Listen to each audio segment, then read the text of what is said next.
Hey everyone, welcome to the stream. Hello. It is Saturday night. We are live. Oh my gosh, I need to unmute my mic. Hey everyone! How about now? You were probably able to hear me before going through Clout's mic. Do you want me to call you Cloutshot while you're here? Do you want me to call you Colton? What do you prefer? Either way, Sorry. Colton or Clout. Okay. Whichever one you want. Well, I mostly know you as Clout at this point. So welcome. It's Saturday night. We're down in the pub, and tonight I've got a very special guest. I've been trying to get him here for way too long. Finally happened. Finally here. I have the man himself, Cloutshot. What up, everybody? What up, Dylan? How you doing? We have man? Dylan in the chat already. We appreciate you being here, Dylan. All right, so we were just talking about a couple different things, like a bunch of different things, but I feel like before we get back into that, tell us a little bit about yourself. So Show off that brand new jersey you got. So I don't know how far we got here. I'm going to stand up and show it off. So we got the new KC Game On jerseys Check here. it out. I've got mine on too. Yeah, you got this his week. on there. Got our names on the back. Looking pretty sick. But yeah, my name is Colton, aka Cloutshot. I do stream currently on Kick. Been on there maybe for a couple months now. His link tree is down in the description, so please go and click on those links and follow him everywhere. Twitch, Kick, YouTube, Twitter, all of those. all those good all of things. them. But yeah, do a lot of content creation also on TikTok as well. We just make a lot of fun content. Just interact with the community, and yeah, that's about it, really. Awesome. Well, we're going to get into a little bit more of your content creation background here. Dylan is hating Rust right now. I don't know if you've played Rust recently. He's been trying to get me to get Rust. I think that is something in the works. Get a little Ooh. Rust action. Definitely probably soon, though. See the wife in the chat, too. Yes, welcome. Welcome to the stream. Welcome to chat. Appreciate you being here. Hopefully we'll talk a little bit about Twitch versus Kick as well, because I think it's an interesting one. It's a hot topic right now, and I feel like most people have made their decisions by now, right? Yeah. And we're kind of getting to that point where Kick is either going to flop or fly at this point. Yeah. And I'm really interested to see what's going to happen like the next month or two. So Me too. Awesome. I think for me, I'm still kind of formulating my opinion on Kick. I haven't really streamed in a week. I haven't been too consistent with my streams over on Kick. We're still trying to formulate a good opinion on it, I would say.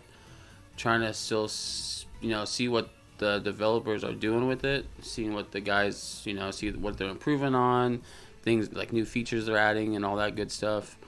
And I think I'm going to probably have my final decision on where I want to stream, maybe here in a couple days. I think that's the really interesting part about Kick, and I think that a lot of people are just almost forgetting about right now is with how new Kick is. It's still in beta. They haven't officially released Kick, right? Like they're an open beta at this point. Yeah. So they're still adding stuff literally like every day. And I think that a lot of people are going into Kick without realizing that guess what? Like tomorrow it could just be down and they're like, okay, well, we're going to have like another 2-month maintenance period until we release it live. Like, yeah, I mean, it could be anything. And that's obviously an extreme case. I doubt that's ever going to, that's not going to happen. But like they're still adding tons of stuff every day, which is a good thing, but also, man, you better be ready to like read patch notes like every day to be able to keep up with it, especially if you're a full-time creator, like if that's your job, right? Yeah, it's something really big you got to look at. Yeah. If it's your full-time stuff job. Yeah. changing all the time. Is there anything that you have been missing about Kick? Or about Twitch? Like, is there anything that you're missing while using Kick? I just feel like I do miss a couple things. For me, I know we've talked about this before about the clipping situation. Yeah. So I do all my editing on my phone. I don't do any editing on my computer because I suck. I don't know how to edit. So it was really easy for me to create like TikTok content just by going on my Twitch app, moving it over to the other app, edit 30 seconds, boom, post it, it's done. Yeah. So it was so much easier to create content with Twitch. With Kick, I would have to download it to my computer and find a software like DaVinci Resolve maybe to edit with, and I don't know how to. I need to put in the time though to learn that fun stuff. Yeah, absolutely. So I also miss the community I had over on Twitch as well. That's another one that is crazy to me. How many? I don't know if it's crazy, but like the amount of people that are just starting from scratch over on Kick. And again, I agree that for the most part, if like those followers are worth, having on Twitch, like they'll follow you wherever, right? Like obviously I followed your stream over wherever you were gonna stream, right? Yeah. But to the same point, I also know that I've had a lot of people stop in on these streams that like were college friends that like subscribed to my YouTube back in college when we made like dumb videos, and like they just got the notification or they went on YouTube and like saw that I was live, right? Yeah. I've had that happen when I don't go live very often on my Twitch account anymore. Yeah. But everyone, like the last time I did, again, I had somebody from like high school stop in and they were like, "Oh hey, I got a notification that you were streaming. Like, what's up?"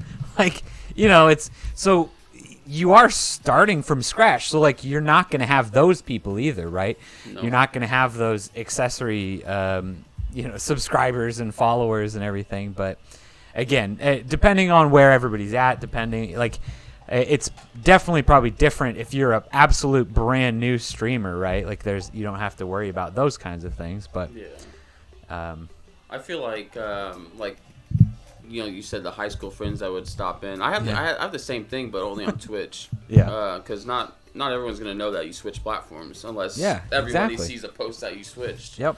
So I'll have people like on my Twitch account. I would have people because I streamed on Twitch for probably 3 years or so, and I've gained a lot of people. Met a lot of people through that time period. Yeah. And I'll have people that will, they'll come in for their first time. I won't see them for like a year or two, but they'll come into the stream and I'll be like, "Yo, like I remember you. Like, how you doing?" Like, I don't have that on Kick because no one really knows. Yeah. So definitely gonna be making a big decision on where we're streaming. I've been thinking about YouTube. I feel like on that platform, everything's kind of right there. You're live streaming, your shorts, your long form videos. And this is where we need to get Griever in on this conversation because he just tried out streaming to YouTube for like a month or two, and he is going back to Twitch. Really? Because me and him had this conversation when he was switching to YouTube for a while, trying it out. He's like, it makes sense, right? Everything's right here. But I think at this moment in time, Twitch and honestly Kick too probably are just better for streaming games. Are better for game streaming, like gaming content. Yeah. Okay. Don't get me wrong. Like, there's plenty of gaming videos and stuff on YouTube, right? Like, that's a huge chunk of their content. But for just straight streaming video game content, I think that Twitch and Kick are probably better than YouTube. For it's a couple of different reasons. Just for, honestly, discoverability. Like, even as much as we talk about how terrible it is on at least Twitch, I think it's worse on YouTube. Yeah, even on Kick, because I thought the discoverability on Kick would have been a lot better. Yeah. But as I'm kind of seeing it more and more, there's not as many people on Kick. Exactly. So like if you were to put all the people that watch streams on Kick, and you put all the people in a room that watch on, like, all the viewers on of each platform, there's gonna be like a million more people on Twitch. So I feel like for a streamer to switch from Twitch or YouTube to Kick, you would already need a good following, a good base. Or I legitimately think that if you're starting from scratch, right, like that's a decent. Yeah. I think it's a decent option. I think again, if you believe that Kick is going to succeed, right? I don't know.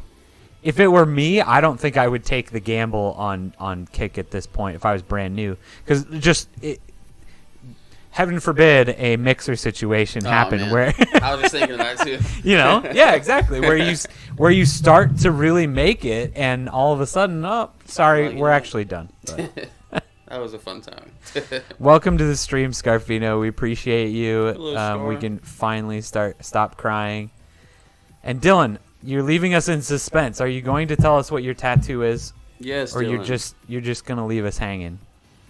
You got to tell us. You can't just leave it at that. Dylan, what kind of tattoo did you get?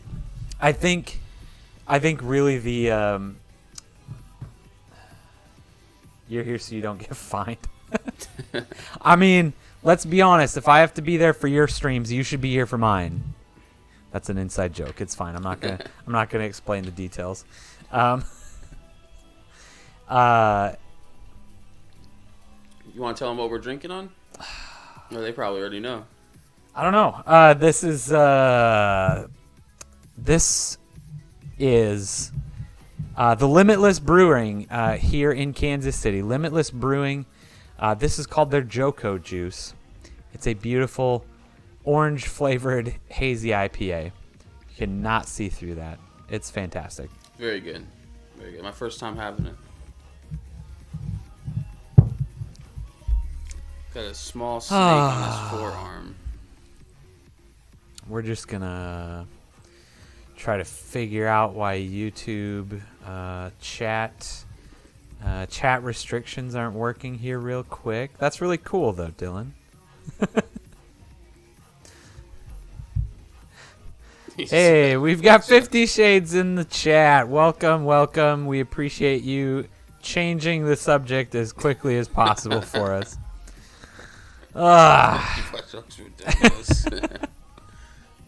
Scar. He's immune. Yep, something like that. All right. Oh my gosh. One time, Devin and I had to share the same pair of pants. And by share the same pair of pants, he means that he took his off and I was still wearing mine. So we were sharing one pair of pants between the two of us. But I won't get those pictures out. I'm pretty sure legally with all the cops in those pictures, I'm not able to show them. So it's fine. Oh, man. So it has been a week. How's your week been? Mine's been ridiculous. Mine's been pretty solid. Had a good amount of days off of work this week, so that was nice. You know, we got the good old Mother's Day coming up. Yep. So shout out to all the moms out there. Happy Mother's Day to everybody in chat. All the mothers in chat. Yep, all the mothers there. We got one. We got a mom in there. At least the kinds of mothers that celebrate Mother's Day. All right. Oh, 50 Shades is working crazy hours. I love moms. Moms are the best. I think I might have just rubbed a little bit of jalapeno bacon into my eye. Oh, no. Not gonna lie. That's the worst. I'll be fine. I'll be fine. I do that too often. Cutting up some like jalapenos or something and be like, oh, that was good. And then 2 minutes later, my eyes are burning. I need to like not touch anything else until I go wash my hands, because I might have just done that. Why do you always cry when you see me? Do you want me to scroll up through chat and just reread your chats to the stream? I'm not going to do that, but that's one of the reasons I think you could say. Man, so the good thing is we've already talked more tech in this stream, I feel like, than I have in almost any of my other streams. So I appreciate you being here and keeping me on track, because chat does not keep me on track. You're just providing engagement, which is a valuable data point to evaluate. Thank you. I appreciate the engagement. Hey, speaking of engagement being a valuable data point to evaluate, Reed, I need to get on the phone with you maybe Monday night. Oh, point is a valuable data point to elevate. Oh, thank you. Sorry. Sorry. I mean, it's valuable to evaluate it too. Am I wrong? He said, "Stop putting words in my mouth." Yes, we need to get on the phone and talk about evaluating stuff. I feel like we had a couple good topics to talk about, but my brain is not processing. Oh yeah. Well, I've got a couple. I wrote down some. Was that me or was that you? That was my earthquake of a vibration. All right. You only want me to talk on the phone when you need something from me. No, Jesus.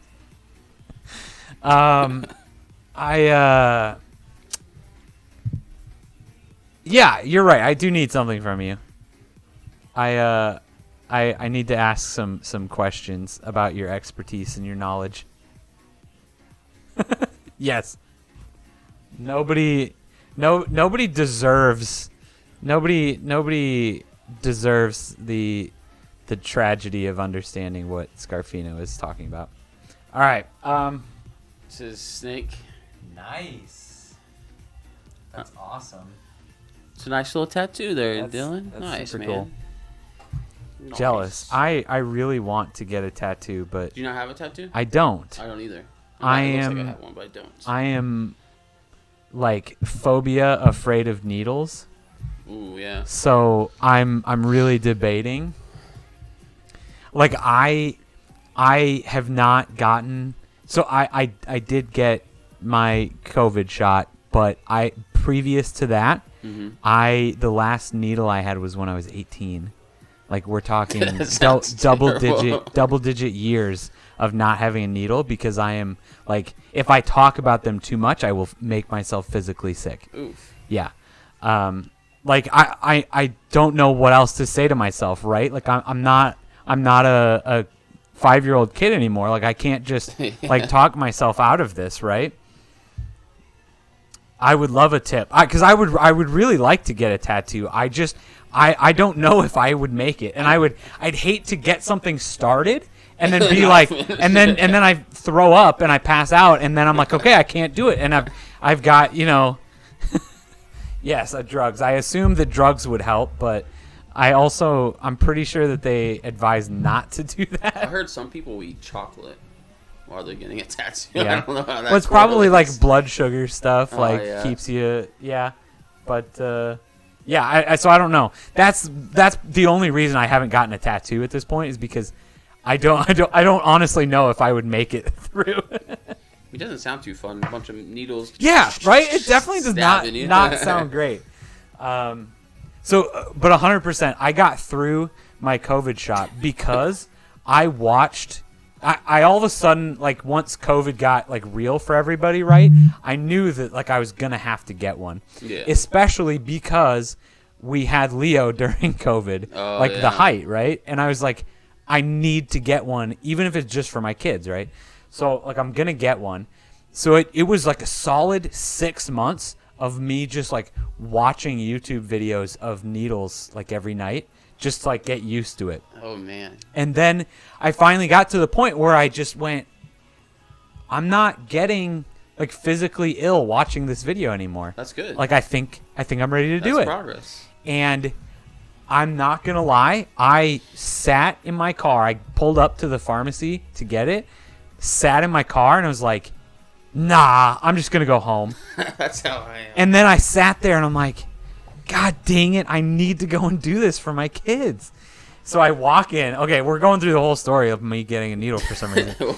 I literally walk in, and I sit down, and I'm like shaking, like almost crying, like talking to the nurse, like I'm really like bad with needles. Like I feel like I'm going to throw up right now. Like I'm just, and she's like, don't worry. I do this all the time. Like whatever. Like I give shots to kids all the time, and like this, like you'll be fine. You'll be fine. Like, and she's just going, and I'm like, but I'm trying to like tell you that I'm not good with this stuff, and she's like, I'm just gonna do it. Boop, and I'm like, and she's like, all right, we're done. And I went, huh? That was it? And I walked out to the car, and I literally, like, I had that crying moment of, like, oh, my God, I can't believe it was that easy. It was partially, like, I was so happy that I was done with it, and I did it, but partially how dumb I was for, like, how simple it was. But again, shots can definitely be. I feel like for me, for shots, it's the aftermath. Yeah, it's how sore your arm is right? afterwards, and like, I feel like that's the worst part for me. Yeah. But. All right, Dylan says so don't look at it at all when it's happening. Yeah, 100%. I would not look at it. You don't even have to tell me that. Yep. It kind of hurts, but it felt like little pinches. See, and that's what It's always my mind that does it, right? Like I can literally think about it and make myself sick. So I just assume that I'd be sitting there not looking at it whatsoever and just picture in my mind what's going on, and I would still just make myself sick, right? Tattoos hurt less when they're on really thin skin, like inside your arm or rib cage. Oh yeah. Oh, I've done plenty of research on where the best place to get tattoos is for your first tattoo. Of all that stuff. Just throw up. Who cares? Well, I feel like something like that would happen, and then I would just say to myself, no, I can't. Okay, I can't do it. I can't continue, and then I'd have like a line, a random like line, one line, like a line on my arm just for the rest of my life. Oh, yeah. Like, oh. Yeah, that's as far as I made it before I passed out. Finishing the rest of it next week. Yeah. Right? Just get a needle 1,000 times a minute in the same area, right? It sounds terrible. I don't even know what Google pull up photo of Hellraiser. You're going way faster than I can read in chat. You threw up at the dentist when they were taking impressions. I get that though, because I mean that they're literally like gagging you. I get that a whole lot. You ordered that pizza right before. Amazing. I hate the dentist. I think that. So I had braces when I was in like middle school, and that really made me just so okay with it going to the dentist, because I had just so often had somebody, yanking on stuff in my mouth. If you know what I mean. If you know what braces are. Do you have any tips for people with braces? So, not really braces. So you know what? This is okay. We're going on just every different story. One of the other reasons that I think I love video games so much. So when I also I've never had a Jolly Rancher. Okay. So when I had my braces, so I was in like middle school. So I was here's another. I just have a terrible like medical history, I think. I also did not swallow my first pill until I was 19. Dude, I feel that. Hold on, I got a pill in my pocket that I'm dreading to take. Oh no.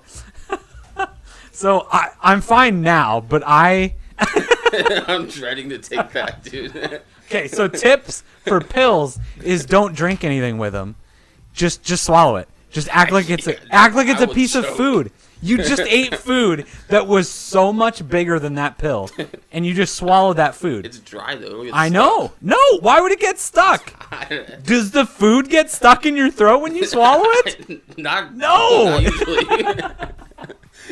So that's how I learned to swallow pills. Okay, but when I had braces, so every time you go in, they tighten them, right? Like you. Scar. It makes sense. Do you have to like trick yourself with a big gulp of water to swallow your food? No, you just eat your. So what actually made me figure that out was I took a handful of M&Ms, and I was like, these are basically pills. Those are huge.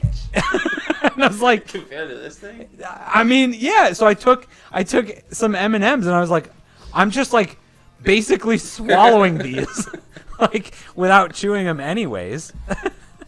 God. So then I was like, why can't I just do that with a pill? So I literally put the pill in my mouth. I acted like I was chewing it, but I didn't actually chew it, right? Yeah, I just moved my mouth like I was chewing it, and then I swallowed the pill. And then I had a glass of water sitting next to it. So then when I swallowed it, then I took a drink of water.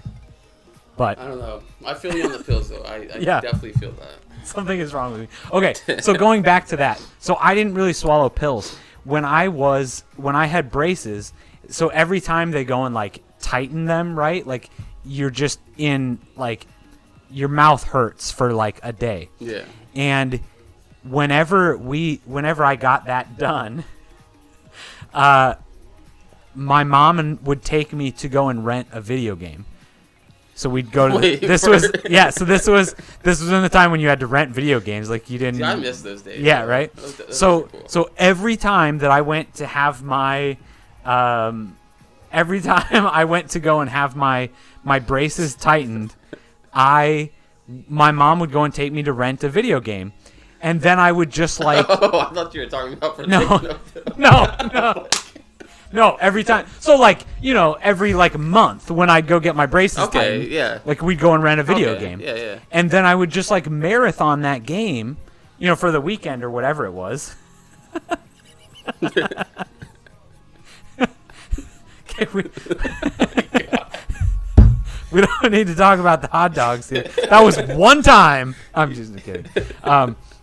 So God, Scar. So I would end up, instead of taking painkillers for my mouth hurting, I would play video I games. gotta put this down. I would play video games. So now 100%, like Katie can tell you, if I've got a headache, like a really bad headache, I'm like, Katie, I just need to go play League of Legends for a little bit. Yeah. Like, and that's my medicine for that, a headache. I get that. Yeah. It's- I would do the same. Yeah. I don't like, I can't go and lay down. Like I need my mind to get off on something else. So that is probably how I would get a tattoo. I'd bring in my Switch or something. That'd be sick. Bring in the laptop and literally like I'm gonna lay down on my stomach and I'm gonna play League of Legends while you give me Dude. this tattoo. That's a good idea, Like, honestly. yeah, that's how I would have to do it. That's how I'd have to do it. And probably get drunk before. That would help. Scar, I had to put my phone down because you were making me die over here. Nice to meet you, Scar. He's ridiculous. Oh, man. Okay, well, this went off the rails very quick. I was just saying. Do they have these in cans? Probably not at like a store. You'd have to probably go. For some reason, I think this is Boulevard, but it's not, right? No, This is like it is Boulevard quality. Limitless Brewing. Yeah, This is yeah. I mean, if you go down to their brewery, I'm sure you could buy like some cans, growlers, whatever, that stuff. But I don't think that. I That's don't a know if really I've good- seen this in a store. That's a really good beer. It's really good. That's my probably second favorite beer. Yep. Tell him all the stories. Okay, so this one time, Reed, is your wife watching?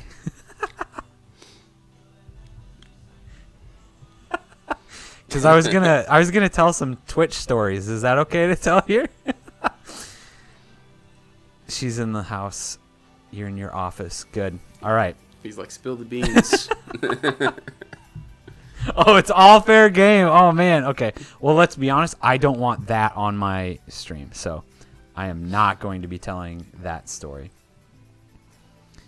Gift card. So, long story short, when I first moved down to Kansas City, I worked at the Microsoft store, and we would do what we call the Windows Phone Challenge, because the Windows Phone was so incredible and literally the best phone on the planet. We would challenge people to doing different things on your phone. Okay. And basically what would happen is I would say, hey, okay, so we'd have a bunch of cards with different challenges on them. Yeah. And they were all super simple things. They were like, they were post something to Facebook, send a tweet. They were, I don't even remember what some of the other ones were. Like, Just like a little task. yeah, just really like basic stuff. That was not like go into the Windows Phone settings and like whatever. Like it was it was like the most popular one was always like post a status to Facebook because Facebook was a lot faster at that point, or Facebook was a lot more popular back then. So basically what would happen is I'd have my Windows Phone, you'd have your phone, whatever you want, whatever you use, and we flip a card, you drew, post a status to your Facebook, and it would be let's choose the same thing. So let's say Windows Phone Challenge. Okay. And the first person to post that to Facebook wins. And if you win, I'll give you $1,000 gift card to our store. And if I win, I'll give you a $10 gift card to our store. So either way, like you win. You win $10. Yes. We did not lose almost ever. Sounds like what type of game? Yeah, we gave away a couple $1,000 gift cards like over the course of like 2 years. Oh, so you actually gave one away? Oh, I was actually the first one to give $1,000 away. Oh, wow. You want to know why? Why? Because it was the store opening day. The day the store opened. So it was like the grand opening. There was a line all the way down the hall. Holy crap. So I was one of the people there before the store opened, and I was going down the line doing the Windows Phone Challenge with people. Okay. So I was literally walking down the line. So I'm like 4 stores down away from our store doing the Windows Phone Challenge with people. And all of a sudden, my phone, I did not have activated yet because they gave us Windows phones when we started working there. I hadn't activated mine yet. So I was still running off the Wi-Fi in the store. Oh, and all of a sudden, I go, Facebook. Load. Facebook. Load. Why is it not loading? Oh, no. And here's the story. Like, I literally was like, okay, close, settings, Wi-Fi settings. Oh my God, it's not connecting. Try to connect to Wi-Fi. Okay, I'm reconnected. Go back to Facebook. Facebook, it's not loading. Back to settings. I'm doing all of this before they are done, right? Like I'm troubleshooting my phone before they've posted anything, before they've done anything, That's right? Wild. And I'm doing all this, and I realized like I'm not connected to Wi-Fi, and I can't explain that to you. I can't just tell you, sorry, this is void. Let's redo it. Yeah, so I'm literally like, can I get closer to the store? Like, what do I need to do here? And I'm like, I've lost. Like, I'm just waiting for you to win. And then she won. It was some, like, girl, like middle school girl or something. I bet she had a So I was like, we got a winner. And I literally, so the district, like, manager for the Microsoft stores, like, walks up to me at that point in time. And she's like, hey, awesome, like, congratulations, like, you won and everything. And, like, she stepped to me aside and she's like, you're fired. no, it wasn't absolutely not. But she was like, are you going to be okay? Like, do you need to go, like, sit down for a bit? And I was like, yep, I need to go for a bit. Oh, man. I was like, I also need to get, like, one of the store phones so I can keep doing this. God. So that was the first time I gave away $1,000. That's crazy. Yeah, so she went in and like bought a computer and an Xbox and everything. Yeah, she had a good day. Oh, absolutely, it was awesome. Especially like middle school age. So man. that was a long story, but yeah, Reed. Basically, you could do that every single day. You could do it once a day. So Reed came in and got a $10 gift card every day until he bought like a new computer. Who's Reed? Scarfino. Oh, okay. Sorry. Hi, Reed. Devon's 1 hour of work. Yeah. Yeah, he bought way too much stuff. That's wild. But yeah, that was a fun time. So yeah, that was how I gave away $1,000. But how many times do you think you gave them away? You said a couple times. I mean, I think that was the only time I gave one away. But I mean, the whole store. I mean, it was probably a handful. And for the most part, I think it was. It was stuff like that, like where something would glitch. Like it was literally not because your phone was faster. It was like something happened, something weird happened, or or towards the end of it, there were like we started out with like 20 different challenges, and we had to start slowly paring it down because people would realize like, oh, these are all the challenges. Like, oh, this challenge, if you download this app, will actually let you do that challenge faster. And then people just started gaming the system, like Reed. Okay. So we slowly started paring down what we were doing, and we slowly then just had to say, okay, well, yeah. I was like, okay, cool. It was fun while it lasted, but man, yeah. Was that Microsoft the store in like the Overland Park Mall? Yep. Yeah. Nice. Yep. Nice. I opened that store up. Oh, did you really? Yeah. Holy crap. I was one of the first employees. That first weekend of sales was the top salesperson. Look at you. Nice. Yeah. Not a single day of retail experience before that. Dang, you're a top seller. Yep.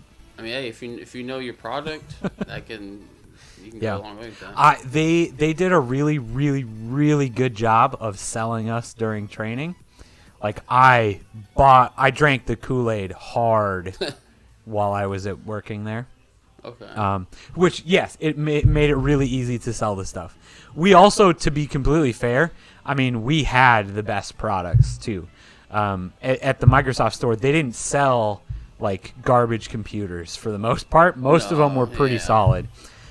We also did not load ours with any bloatware, just zero bloatware. None of those free antivirus trials, no pop-ups when you open your computer up, nothing like that. So yeah, it was really easy to sell there, but it also helped having, I knew what like Microsoft Office was, so like I could tell you about it and sell it to you,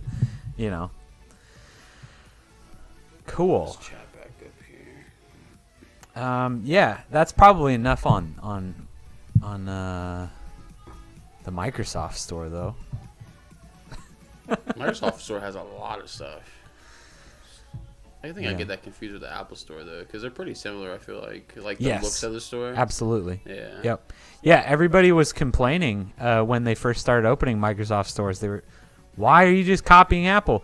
Because it's working. Why do something different? Right. You all in your darker shirts. Darker shirts. What's up, Fox? Is it?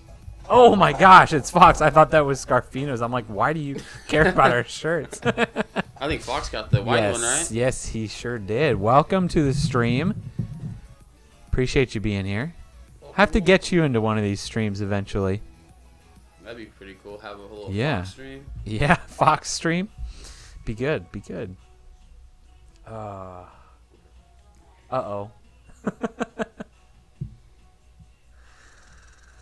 Hello.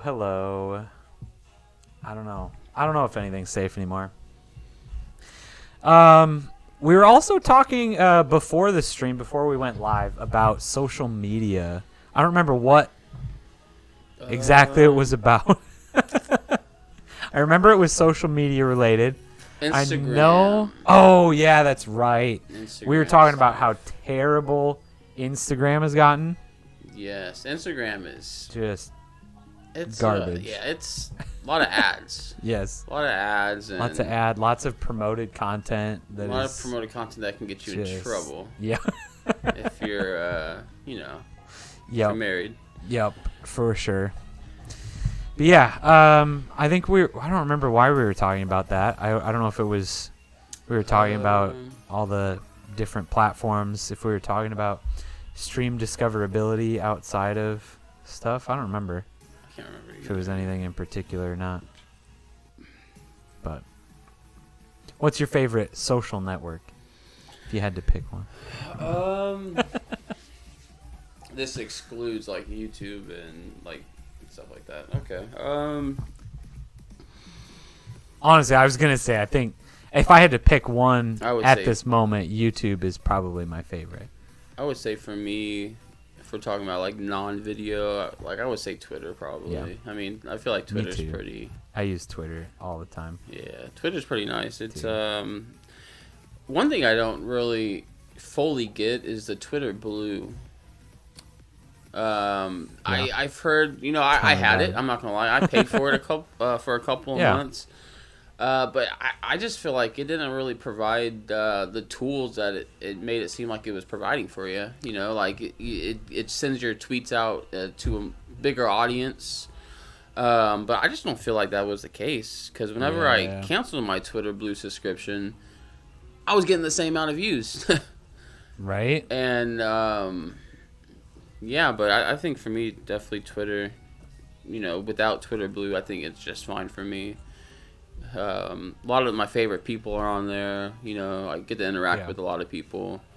It's just a good platform. I mean, you can upload videos. I think it's so easy to just have a conversation, and I've always hated how people talk about it's just so random, and people talking about this and that, and so many different people, and like you get to choose who you follow though.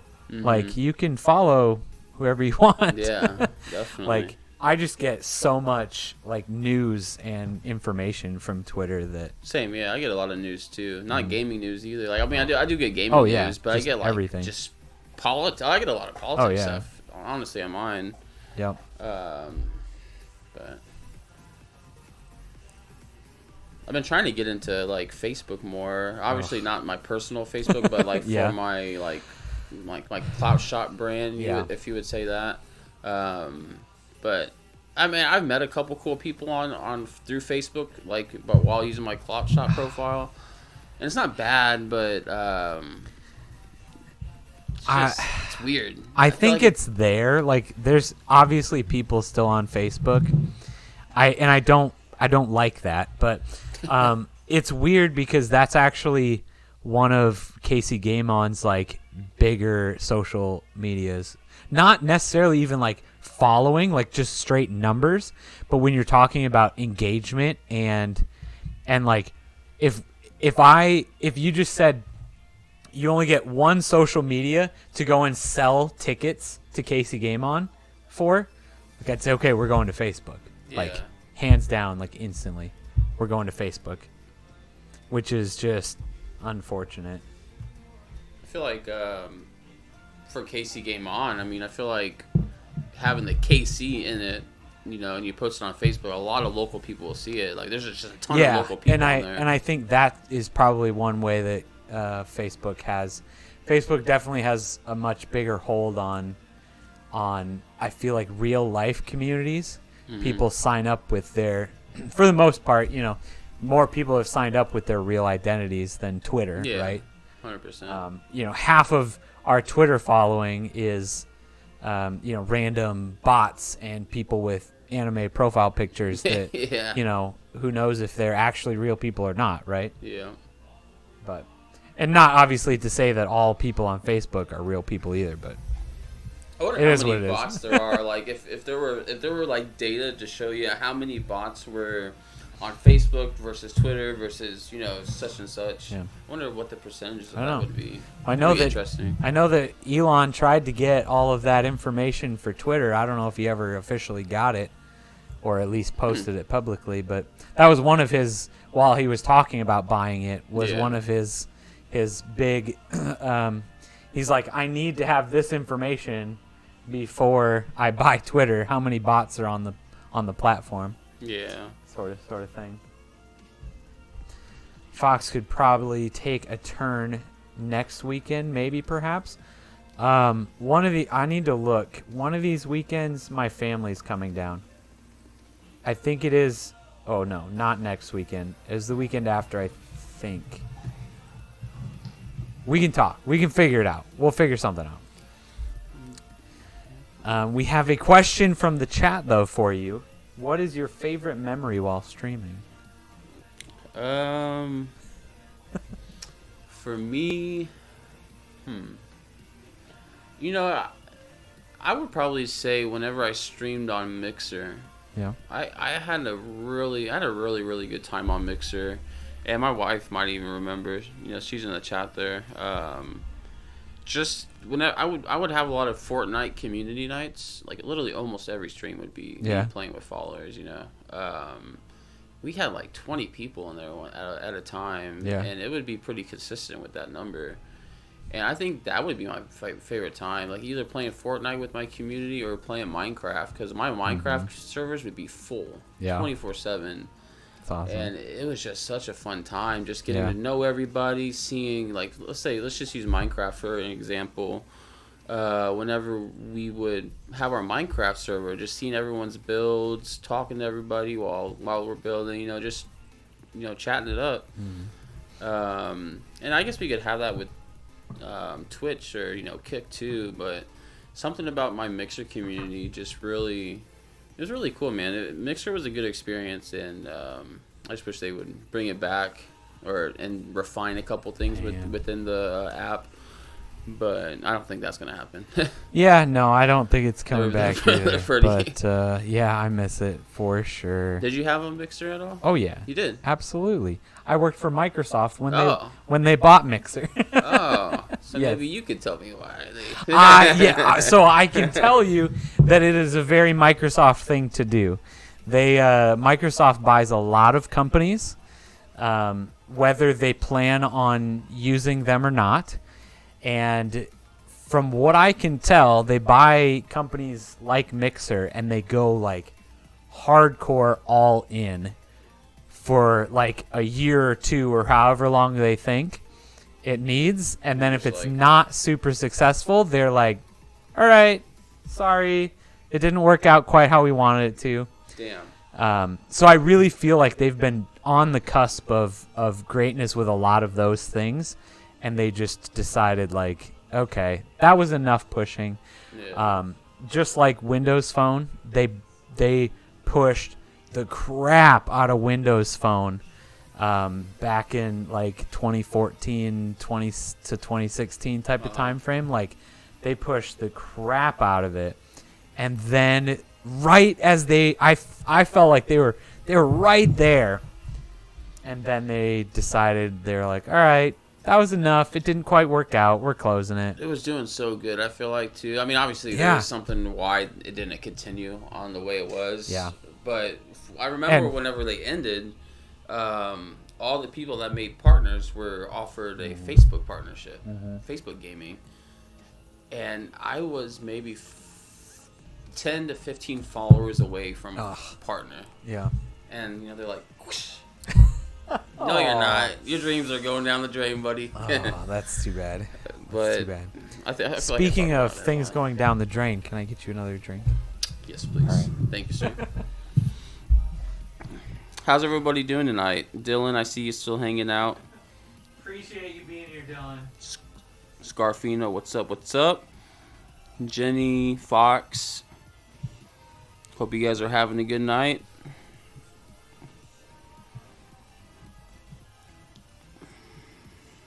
Uh-oh, where'd the chat go? There we go. Appreciate you all being here tonight, hanging out with us at the old pub. I remember something that we were going to talk about. I don't know if you want to talk about it or not, or, I mean, we don't have to go into, like, crazy detail. Oh, no. That's not good, Dylan. Sorry to hear that, Dylan. That's too bad. Never good. Yeah, usually not great, but so we were talking before about I don't know if it was the definitions of podcasts or what qualifies as a podcast. But you were talking about how you would like to start a podcast. Yeah.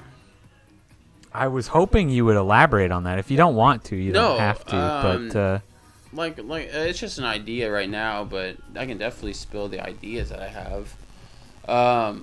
I was just thinking, especially when I was on the way here, I was like, man, and I was actually talking to my wife about it before I left. I was like, it'd be really cool to have our own podcast, or meet like my separate one, or both of us do one together. And obviously, thing we're missing is the space for it right now. Like the setup, I would want it to look professional, nice, clean cut, and all that. But it'd just be cool to talk about gaming news, just anything streaming, content creation wise. Have special guests on it and stuff, and just pretty much just like this and have a good time. Have some couches, some good lighting. Just I think it'd be super cool. Just to build up, and go back and watch the episodes later. I don't know. Yeah. I just think it'd be a really cool idea. Yeah, absolutely. I think that there's definitely room for more podcasts in the world at this point, and I think that that's going to be one of those things that continues to grow at this point, even though I don't think everybody has the same opinions. I don't think podcasts are going anywhere anytime soon. No, not at all. I think, if anything, they're going to keep growing and growing. Which one of you are going to be my ranked duo? Are you talking Fortnite? I got you, Fox. Is it... I haven't even looked at the ranked Fortnite stuff yet. I got on there today. I don't think it's out yet. Oh, okay. At least I don't think so. I could be wrong. I mean, is it like I don't even know anything about it? Is it solos, duos? Is it all of them? Just have a ranked queue now? Or? So Fox and I think he commented on the tweet I made because I was like, I made a tweet saying that I'm gonna go all in. Oh, starts next week. On it. Oh, did he say that? Yeah. Okay. Yeah. So yeah, there you go. Rank starts next week. There's I think Fox said that zero build is just duos. Okay. So there's not solos, trios, or quads. I'm okay with that because Katie's been playing Fortnite with me, so I've got a duo now. You got your duo. Finally. My wife's been playing with me too, Finally. so I might... Fox, my duo spot might be taken too. No, but I think that'd be really interesting though. Okay. I've seen a little bit of the ranking system on Fortnite. It kind of reminds me of the Call of Duty one, how it has it bronze, silver, and all that. Sure. It looks pretty cool. I've been playing a lot more Fortnite lately. So I mean, I'm a little bit curious to see what the difference is because from what I understand, the regular Fortnite is already skill-based matchmaking, if I understand correctly. I'm not sure. I think you're right, actually. I mean, I don't know. Right. I don't know if that's like official, but I'm pretty sure it is. At least the way that I understand it, it's supposed to be skill. Yeah. So I just for me like how is ranked any? Oh, okay. Ranked has some interesting rule sets. We should probably like look at and research like what we're talking about I'd be before. down to do that. Okay, we'll do that. We'll do that eventually. I don't know if we're gonna do that tonight. I have already had a few before Clout got here. Yeah, so. I don't know whenever Fortnite's supposed to be skill-based matchmaking because I feel like I run into a lot of people on Fortnite that are just like just like looking around in the sky when I'm in front of them. But here's the thing: is the one reason I think I say that is because I definitely notice a difference when I queue with my daughter and when I don't. Oh, really? I do. Okay. Don't. I don't think she wants to hear that, but like I can feel that, right? But for the most part, like we still get like almost to the same endpoint, right? But it feels like when I queue with her, we will run into some bots, but then we still get to the end and there are people that are like my skill level. Playing. But when I like either queue with like you guys or if I just queue with my wife, like we don't run into bots anymore. Like yeah, that makes sense. So I don't know. I don't know how it works, but I feel like there's some sort of skill-based matchmaking in there, but hello arm wrestle. Kanoki. You see these two thick arms? Yep, we are getting some arm wrestling. We also are being asked where the bacon is. That is in the garage, in the freezer right now. Speaking of bacon, do you like bacon? Oh, dude. You're going to put me on the spot. No. Oh, I don't like bacon at all. Well, I had a box of bacon with Kanoki's name on it in my freezer that I was going to give you. Really? But if you don't like bacon, that's my fine. family likes bacon, but I don't like bacon. I just I I don't know. I get a lot of crap for it because No, I knew it. actually, to be completely fair, it's not that I don't like bacon, but it's definitely not my favorite. Like, it'll be almost the last thing I order. Like, to give me like sausage over bacon. I'll take sausage, right? man. Like, give me sausage over. I will eat bacon, but also to be fair, I will at least probably give you one of these packs of bacon from down. my company because it is the best bacon I've ever had. It might change my mind on bacon. I don't mind it. Well, it won't change your mind on bacon, but it'll make you. If you want to eat bacon, it'll make you go and buy the expensive bacon. Okay. like the $20 a pack bacon. Oh, I didn't like, know they made $20 oh my god, packs of it's bacon. so good. It's so good. No, I'll definitely take it though. Bacon cheeseburger actually does sound really good. If I wasn't really full right now, a bacon cheeseburger would sound amazing. Scar, forgive me, brother. Do you know who Scott Adkins is? We talk about him like every week, and he's some Scott Adkins? yeah, he's a movie star I know or who something. Trace Adkins is. Same. I know who Trace Adkins is too. I know. I'm familiar with the Atkins diet.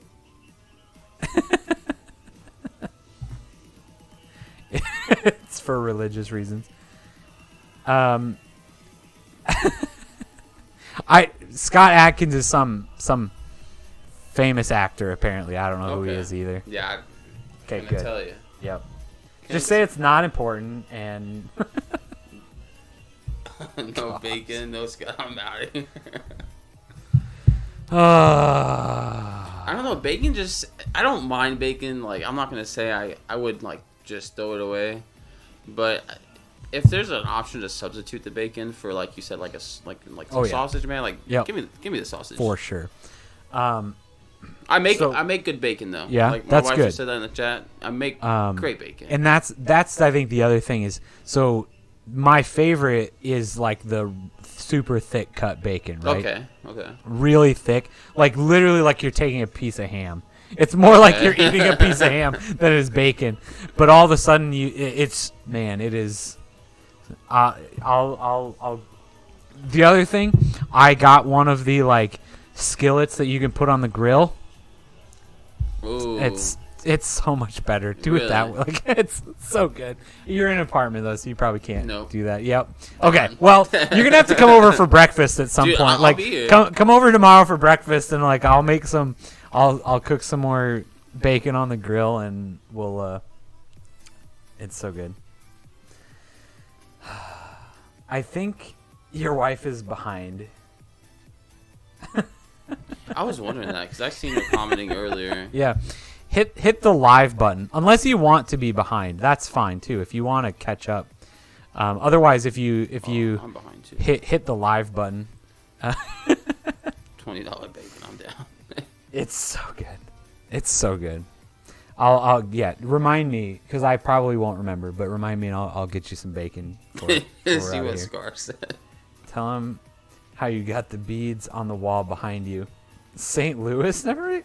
Are you kidding me? Those aren't from St. Louis. I mean, it was about as sketchy a place as St. Louis, but it wasn't St. Louis. If Devon was really your friend, he would make the bacon at home and deliver it to your house with his drone. It would be cold at that point, though. Yeah, you cold bacon. He lives quite a ways away. I don't think the drone would go that far. Now you're just making up a cover story. You can tell the truth. We're all friends here. Oh my gosh. Yep. Like I said, no, here's what a true friend does. Come over for breakfast, and I will cook you breakfast. Fresh. I'm down. Eggs and bacon. Drone bacon. Drone bacon is not the best. Trust me. You don't need drone bacon. I haven't had drone bacon. Sounds pretty good though. Oh. I mean, if that's really what you want to do, we can make it happen, but There's a drone. I don't think the drone could go that far though. no, not up to your house. No, you'd have to like You'd have to like go over to the park over here, and I could deliver it to the park. You could have a bacon picnic in the park delivered by the drone. Crazy. I mean, you could do that. Is it legal? No. Can it go a couple of miles away from my house? Yes, it can. But we'll do it. We'll have it's not legal, but we can do it. Justice for drone bacon. Oh my gosh. Hold on. I need to. I'm gonna add that to the tweet. Drone bacon. Yeah. Drone bacon is Give me could a be second. a thing. Could have just started a trend. I mean, I don't think it will. I'm going along with you guys because I believe in you and I would love for that to happen, but I'm not positive that drone bacon New food truck, drone bacon. That'd be cool. That's a good idea, Scar. We could have a food truck, and then it's just bacon only, though. And then the bacon gets delivered to your vehicle when you're waiting for it. The Plaza rooftop parking lot. I have flown down there. So there's a lot of air conditioners that mess with drones. It's not a great place to fly. So anything super, super large that is metal or magnetic, like air conditioners, interferes with the... Yeah, is not great for the drone. It also depends on what kind of drone you have. Some of them fly... The cheaper drones fly with a Wi-Fi kind of connection between the controller, which is really not great. The more expensive ones fly with their own special... They have their own built-in. Yeah, which is a lot better, but still any of the like super big metal magnetic things are not great.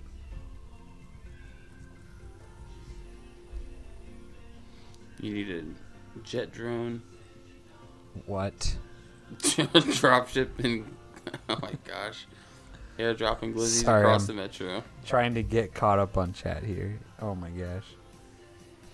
So actually, I'm also signed up for a couple of different drone services like this. Actually, so there are the delivery ones, which are not. I'm pretty sure there's no drone delivery of anything in Kansas City, but I am part of a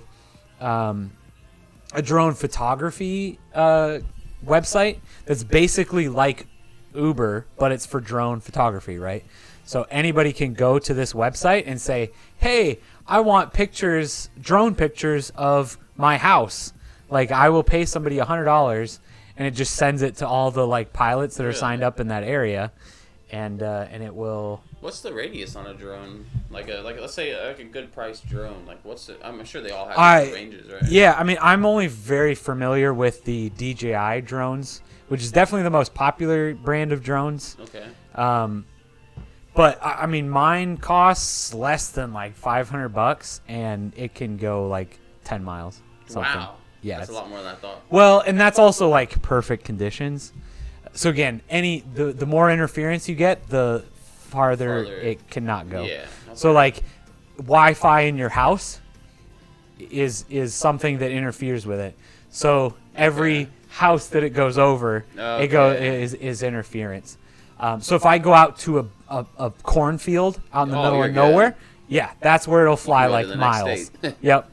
But I mean, here in town, like I could go a mile, anyway. That's still good though. I mean, it's still crazy. Far. It's crazy.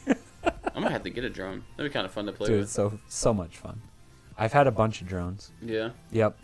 I got my first one in like 2015, I think.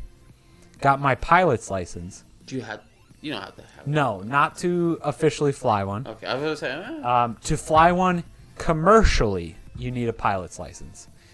So that is anything that you're making money off of, basically. Which also then includes things like if you're gonna put some B-roll in your YouTube video, like if you're making money off of that YouTube video, like that counts as commercial use. Like, what if it's just a little bit of money? Like, if you're making a couple cents. I mean, legally, that's commercial use. Is anybody gonna care or no? Probably no. not. Okay. No. Yeah, no way. But But I went the proper way. I got my pilot's license. It's actually the first to get your drone license, like to fly a commercial drone, is the first written test that you take as a pilot, like an official fly a plane pilot. Wow. Yep. It's the same test. That's wild. Yeah. So like if you go to become a pilot to fly a plane, you will take the same test that I took. And then obviously you go and do a bunch of like flying stuff, like real world, test stuff to be a pilot. But like otherwise, it's the same test. So wow. I have my like pilot's license. Like a partial. Yes. Pilot, like actual pilot's Yep. license. That's crazy. I'm halfway there to being like a plane pilot. Wow. So I can read all the maps, all of your aeronautical maps, all the radio signals, all the radio. That's like wild. Weather. It's like aeronautical weather radio stuff is the most garbled garbage you've ever seen or heard. That sounds like it. And like it's been a long time, but I can interpret most of it. It's so dumb. I actually have to go break. Oh my gosh, do people shoot down drones? So actually, do you own the space above your land? You actually do not. Funny story. Really? You don't. You don't own the air above your land. So if I wanted to build like a 15-story house, which is very unrealistic. I mean, you can do that, but like, I can legally fly my drone. Like, this is your lawn right here. If I fly my drone right here, it's perfectly legal. You are in your house right now, looking out the window, and my drone is right here, legal, completely legal, because you don't own that airspace. That's it's messed someone up, could right? just fly a drone. The only way that is illegal is if I have my camera pointed in your window, and then that's like invasion of privacy.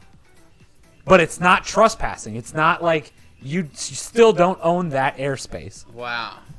Yep. That is weird. Because I'm not like physically on your property.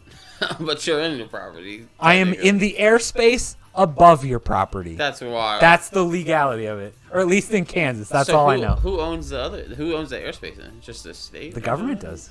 Yeah. It's so weird. God. All right, sorry. I got to get caught up on this. Oh my gosh. It's easy to get around. You started. Okay, I don't. If Reed's telling me to start a company, I don't need to read that. Okay. You really want an updated DJI 3 from your current one. Which one do you currently have, Fox? Do you have like the Mavic Pro? I don't even. It's been a long time since I've looked at the new drones. Where's the bathroom? Right up the stairs. Take a left and then a right into the bathroom. So just go upstairs, you'll find it. Don't just go up these stairs. Don't go up the next stairs. Okay. Just go up these stairs and you'll find it. Sorry. All right. Let me get caught up on chat. Reed says, when Devon said he worked for Microsoft, he just sat in the back and played Microsoft Flight Simulator. So the new one didn't come out until really recently. I was not playing the old Microsoft Flight Simulator.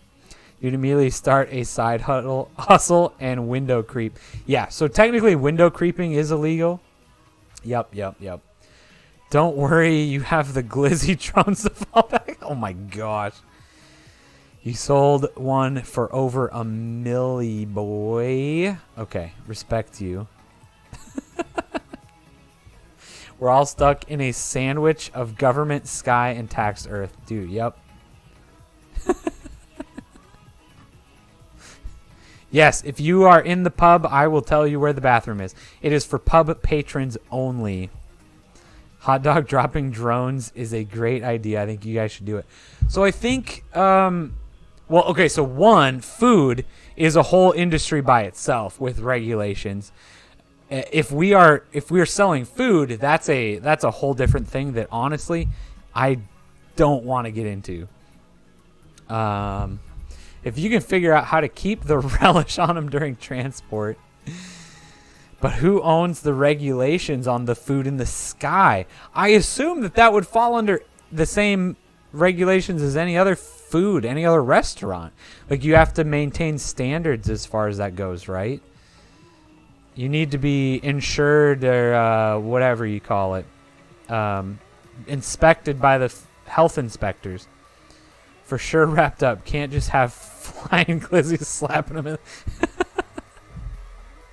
It's all different when it's friends versus public. Yes. Glizzies slapping you in the face. Completely different when it's just your friends and when you're doing it to the public. Hit up Delta. Be like, yo, I just want to airdrop hot dogs from my drone in neighborhoods in my area. That's the other hard part is that, and why these drone delivery stuff aren't becoming more popular is because all of the other regulations in airspace. All right. Agree or disagree? Hitting somebody with a glizzy in the face is different when you're friends or when you're just doing it to random people in public. I think it's different. I think it's very different. Good. Glad we agree. Why? Who's hitting people with glizzies? We are. It's a new business we're starting, I thought, right? All right.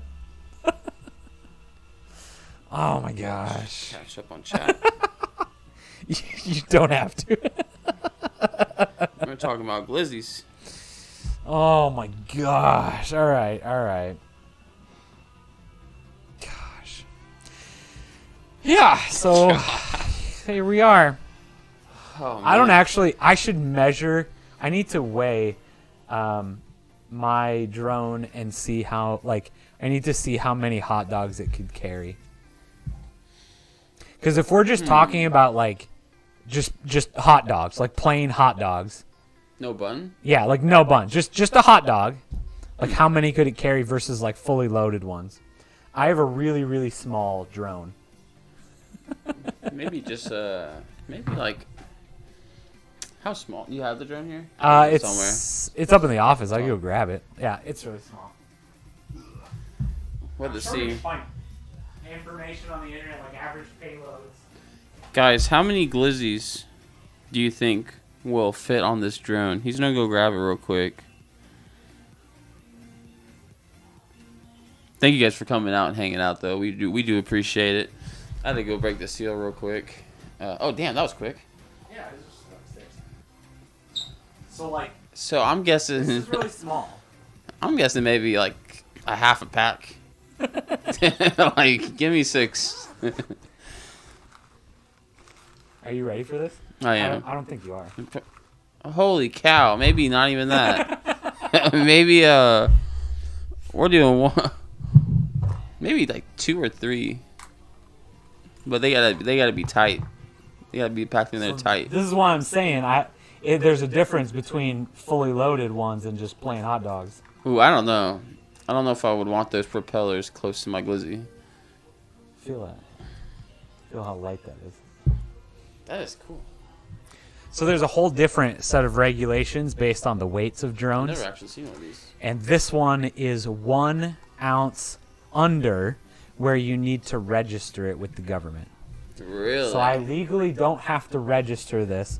Again, unless I'm using it for commercial use, then you do. But this is also sans battery. I have the batteries in the bag here. So I guess when it's flying, it has a battery on it. I'm gonna say just a single glizzy.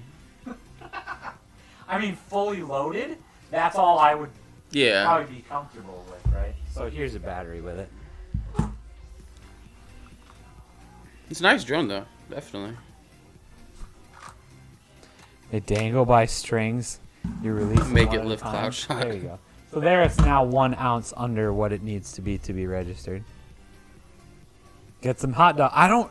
To be honest, I don't know if we have hot dogs in the house. Neither of our kids like hot dogs for some reason. Really? Yeah. I'm glad my kids do because Oh, we do. throw them in the microwave, throw them on the stove, Yeah. cook them up real quick, boom, They they're don't good like to go. hot dogs. Yeah. Like, we buy a pack of hot dogs and they'll just sit in the fridge. Like, I'll make them. I'll put, like, we tried that. It's been a while at this point, but maybe we should try again. Probably will now this summer. Yeah. But yeah, they've never liked hot dogs. Hot dogs aren't bad though, man. They're generally a good, good little barbecue item. Oh my gosh. Better get the bologna You out. guys are ridiculous. Oh.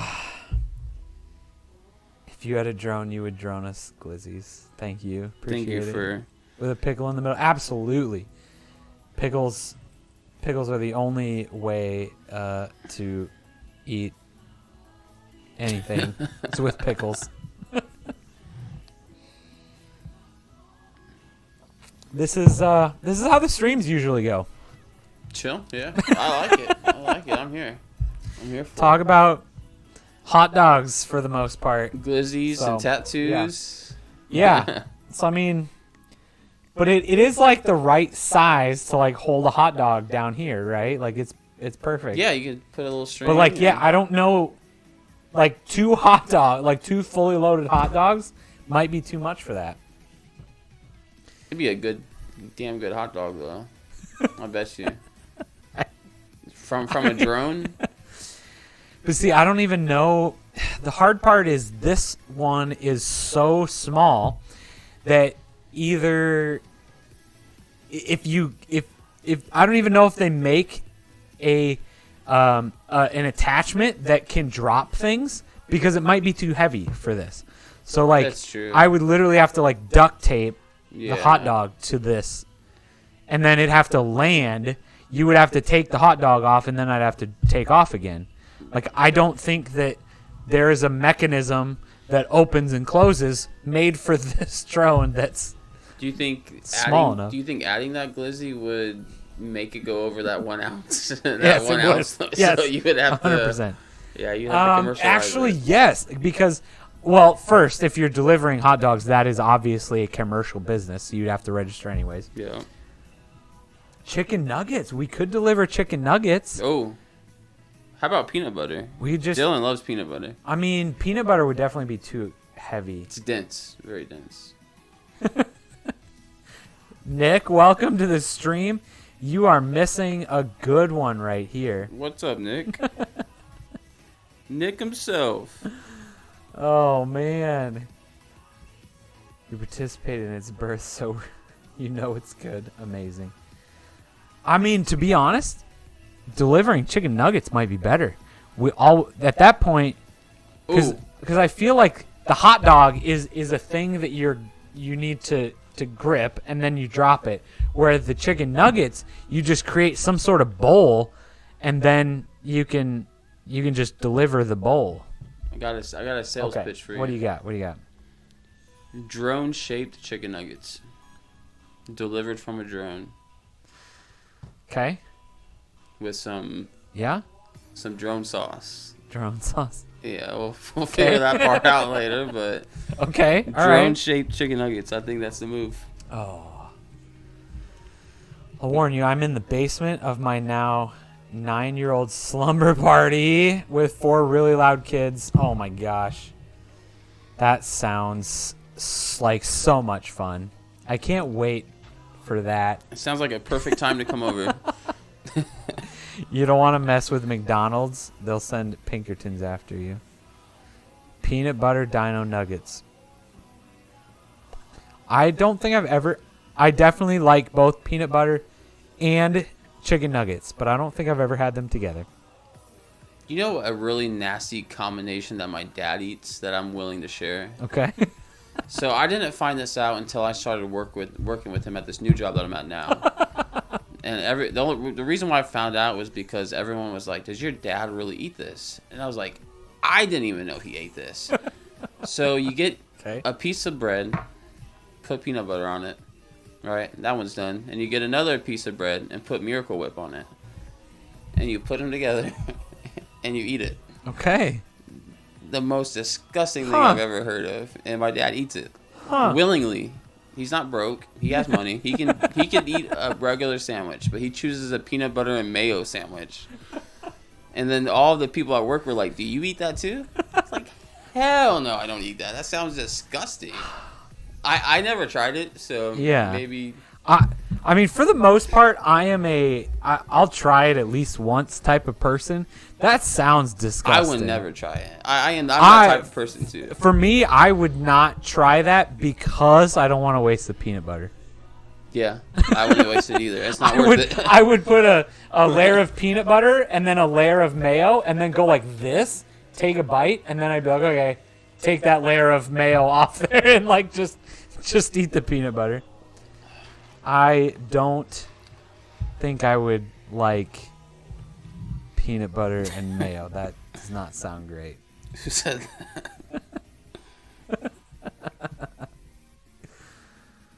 that? Nick's down for drone deliveries.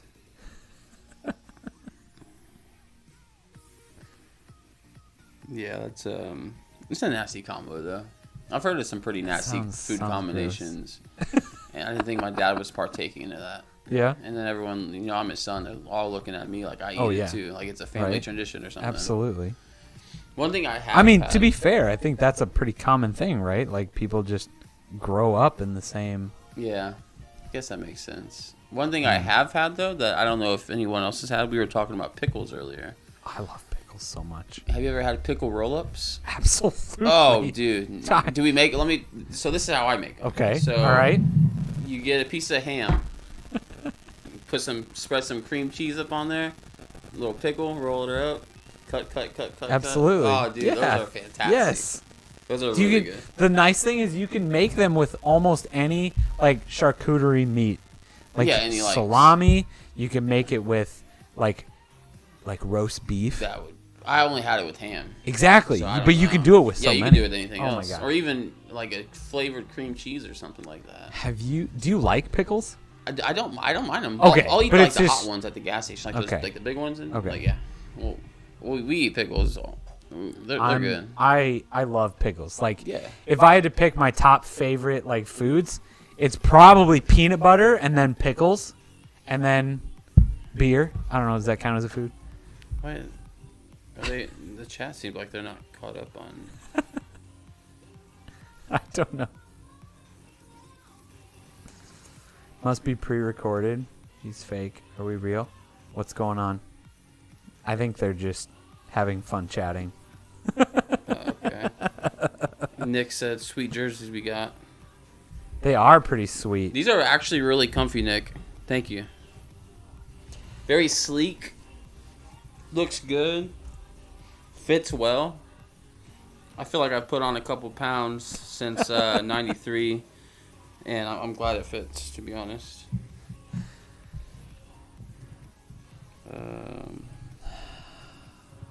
I think they're just. I just think they're having too much fun. Yeah, they're having fun in the chat, having a ball.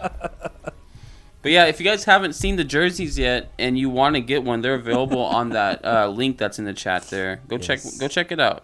We got the black ones. There's white available. There's hoodies, joggers. So much in there. There's any article of clothing you can think of. I'm sure we have it on there. Almost. Yeah, we don't have any tank tops. I haven't worn a tank top in a while. I just started wearing them. Really? Yeah, I haven't. Like 2 years ago. I haven't worn them. I love a good tank top now. I guess it's just becoming summer, so I guess I'll probably start wearing one again. Yeah, I mean, I wear them in the summer. I don't wear them like in the winter. Yeah. That's what I mean. Like I didn't wear a tank top like until like 2 years ago, and then I started wearing them in the summer almost exclusively. Oh man! Because then, even like when I work out, if I come down here to work out, it's still freezing down here, so I don't wear it. At least in the summer, it's hot, but it's at least a little warmer. Peanut butter's top tier. Pickles depends on the manufacturer. You hate Freddy's pickles and love Culver's and Five Guys. Send you some Joe's KC Big Meat seasoning and barbecue sauce. You can order it online. I don't need to send that to you. My drone doesn't go that far. McDonald's pickles are bottom tier. They're not great. I hate McDonald's. Yeah, pickles. they're not great. They're pretty basic. I feel like my pickles I get out of my sandwiches are like all twisted up and like halfway not there. Yeah. You should tell Scarfino about the barbecue that you just had. The best pork tenderloin you've ever that pork. had. I think that was honestly probably one of my first pork tenderloins I've had. So good. And it was. Let me tell you guys, it melted in your mouth almost. It was. Really it was super good. Yeah. I didn't even have no sauce with it. I just ate it how you made it, it was good. Right? Ate it all up, it's and so good. Didn't leave any Any pieces left? Culver's has some good pickles. McAllister's pickle spears. Man, Subway pickles are good. Dylan doesn't like pickles at all. Okay. What? All right. I didn't well, see that coming. That's fair. I'll give you that. I can. Pickles are one of those things that I can see not liking. I can see that. I don't agree with you, but I can understand why somebody wouldn't like pickles. I can get that. Fried pickles with the campfire sauce from Red Robin's, absolutely. Yeah, Fox, that's my language. Fried pickles. Yup. You made burnt ends the other night. Don't even come at you. Some big beef burnt ends. That's what I haven't done yet. I have not actually smoked a lot of beef because I work for a pork company, so I get pork really, really cheap. I have not smoked a ton of beef yet. That's something that I need to do, though. Spear fried, but the pickle spears, when they're fried, they always come out. Like, you always try to take a bite, and then the whole thing comes out. Like, I get it. I get that. Yeah, like yep. They're That's good. true. I agree, but you can't say that they're top tier because they always pull out. Yeah, you have to.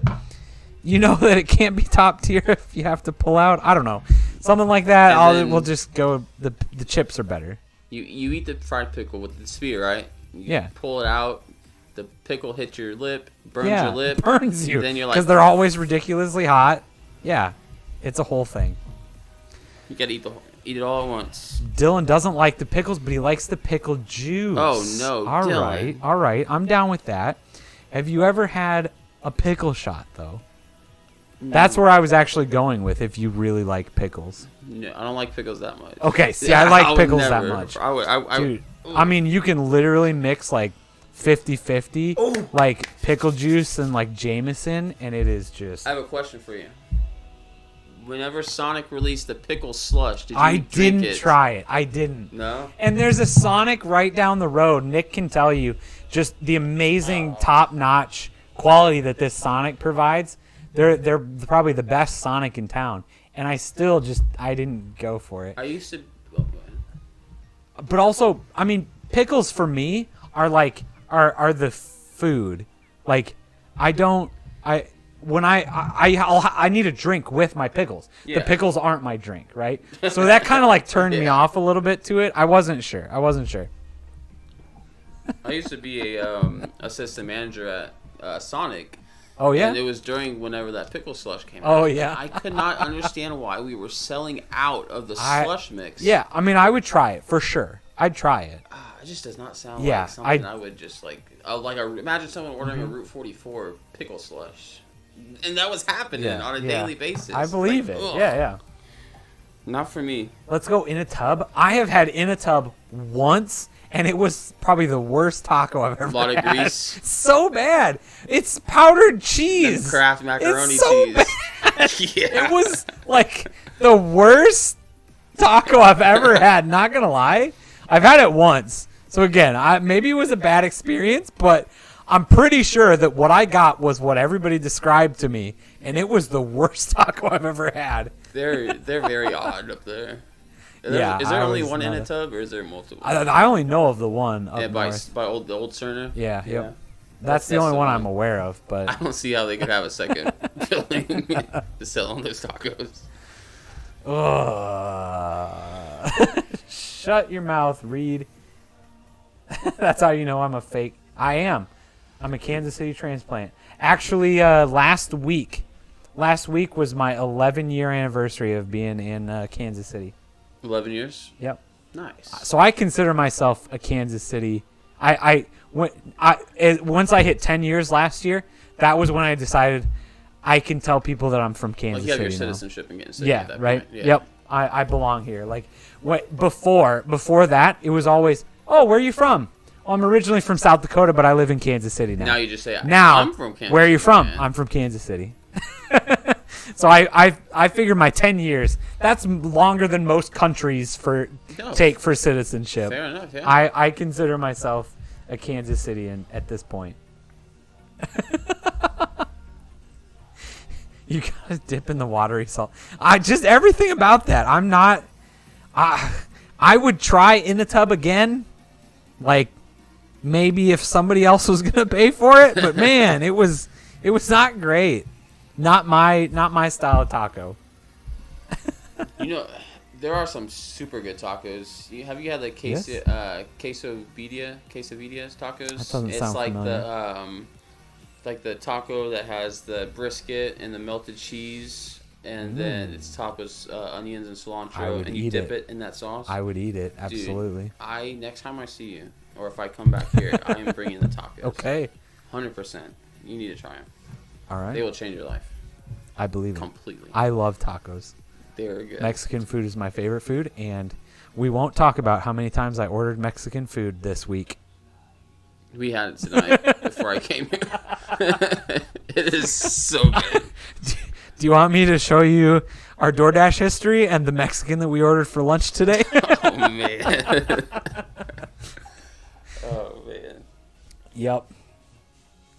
I think Mexican food is top tier. Mm-hmm. And then maybe like Chinese. Absolutely. After. And then you got your American food. I don't know. Those three are like the main three for me, obviously. But. Absolutely. Let's see here. It's around the same time you met your future wife. We were meant to be friends, Devin, even though we actually hate each other. I love you sincerely. I would catch you if you fell off a cliff. Thank you. That's very nice, Reed. I appreciate it. I'm talking about Taco Fire Bell. tier on Taco Bell rewards. Not a Taco Bell person. Taco John's, though. Did you go to the one in Maryville? All of them. I've only been to the one in Maryville. Where the town I went to college in South Dakota, is the top grossing Taco Bell or Taco John's in the country. Really? Yeah, like they have been for like 20 years running. Damn. Yes. That's wild. They're crazy, insane. I think we only have the one that I know of is the Maryville one. That's kind of far. So there's one right south of Legends. Yep. What? In Bonner Springs there. I guess I don't go up there, but Yep. I did not know that. Well, there's one in St. Joe, No, which obviously is not drive. a great drive either. But there's one in St. Joe, closer than Maryville. Yeah. So there's one just south of Legends. There's one down right across the street from the Garmin campus, down in like Olathe, like 151st Street. I did not know all those were there. And then there's one out on there's one way out on the east side of town too. I don't remember where, but that was the one way out on the like east side of town. I think that was I remember tweeting to Taco John's when the eclipse came through that year, whatever year it was, like 2015. So the eclipse was more visible like up in St. Joe, I think. And that was one of the only things I knew up in St. Joe, because we always stop there when we go back to my parents' house. We stop at Taco John's in St. Joe, like regardless of what time it is. We just stop there. Like, we stopping there for breakfast? Absolutely. Is it lunchtime? Like, we're stopping there. Like, we're just stopping there. So I remember tweeting them, and they were talking about, come and do like they were hosting an eclipse watch party at the Taco John's. Oh my gosh. That's half the reason I know. Okay, sorry, I got to get caught up again. I am not going to drone you longboards because I will eat it before it gets attached to the drone. Longboards is amazing. Have you had longboards? You got one up there. Chicken Cabo. Oh my gosh. That's my thing. Cabo beef, Cabo chicken. Longboard is delicious, dude. You tried to go there a month ago, once a month, then COVID, then more babies, and you're sad. Not because of the babies, just because of the COVID. It's fine. COVID really sucks, man. I know, right? That put a wrench into everybody's plans. Yeah. We went back to 2015 when COVID hit. We got it's like we didn't have our autosave on, and we just went back. Right. Yeah, they just the other day. I don't officially know what the rules are, but I know we're not supposed to talk about COVID too much. Really? On YouTube, they have some pretty strict guidelines. I'm pretty sure it's all like I didn't know that. It's the like denier stuff. If you I know talk what you mean. too much Yeah. about that. You're not supposed to do that on YouTube because YouTube is one of the like I don't know, one of the regulated I feel like that's sites. good though. I feel like there should be some things that should be talked about, and Yeah. there's things that shouldn't be. And I feel like that's where I'm kind of butting heads with Kick. Yeah. There's so much things that people can do on Kick that are Pretty crazy. ridiculous. Yeah. Like that guy I was telling Right. you about, Action Man. Okay. God, he's Well, ridiculous. and here's the thing is that's yeah. Okay. Well, That's a big Yep. conversation. It's another conversation, and I don't think chat is ready for it. No, They're not still at all. talking longboards. I'm still talking food. I don't think I've ever had anything bad from longboards. To be honest, I don't think I have either. No, for the most part, it's a I solid still place. will. If it's been long enough, I will still just only order like a Cabo beef or Cabo chicken. But when we used to go there even more often, I'd try to order a bunch of different stuff. So when I worked at Cerner, they have a campus out in Lee Summit, right next to the longboards out there. Okay. We used to go there quite a bit and try all their different specials, all the different crazy stuff they had. All of it was so good. I did not ever have their biscuits and gravy for breakfast. I didn't even think they had that. Yeah, that sounds weird. Devon, are you double inputting, hearing a slight echo? Yes. That's that mic. It's too hot. Again, if Is my phone? yeah, no, it's the microphone. If you take that microphone as close as possible to you, and if I just take mine, So get bring mine really closer. close and just talk really quietly in it, then you won't hear the echo. How's that? How's everybody doing tonight? How's it going? Hi. Yeah, that's already What's better. up, Yes. Nick? How you doing, brother? That's what happens when we get really loud and rowdy is we just start yelling and then it gets picked up Nick, by- we need you by here. both microphones. And when it gets picked up by both microphones, you'll get a little bit of an echo because one of the microphones apparently is faster than the other. I feel like we're on the slow jams. You know, the music Should that I, plays. Slow it down a little bit. Welcome to the KCGO Shooting midnight Faven hour. and PUBG. Faven also messaged me. He's like, "Hey, let's go play some PUBG." And I said, "I am live streaming to you guys. I cannot leave my stream to play PUBG right now. Sorry, this is probably getting a little bit weird." PUBG sounds pretty fun though, Dude, it always sounds good. but it's clanky. It's really bad. It's for how many It's- years? It's just like going back to old video games and you're like, wow, I actually liked this game? Like, it's so bad. That's how I feel with PUBG. Like, you go back to PUBG and you're like, oh my god, this feels so bad. Yeah. Especially after playing something like Fortnite for so long. Yeah.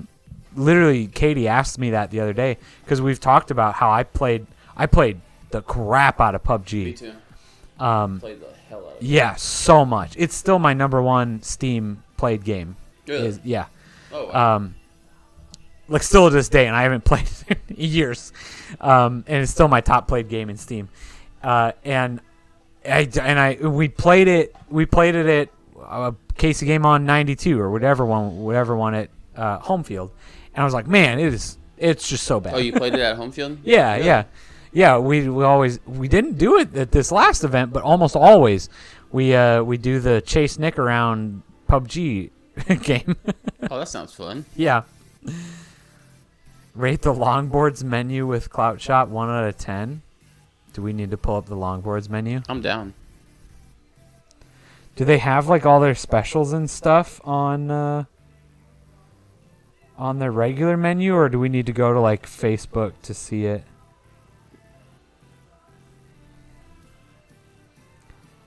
Oops, I just typed in longboards and I'm that did for- not. 4 bowls and 4 hard Mountain Dew Baja Blast Deep.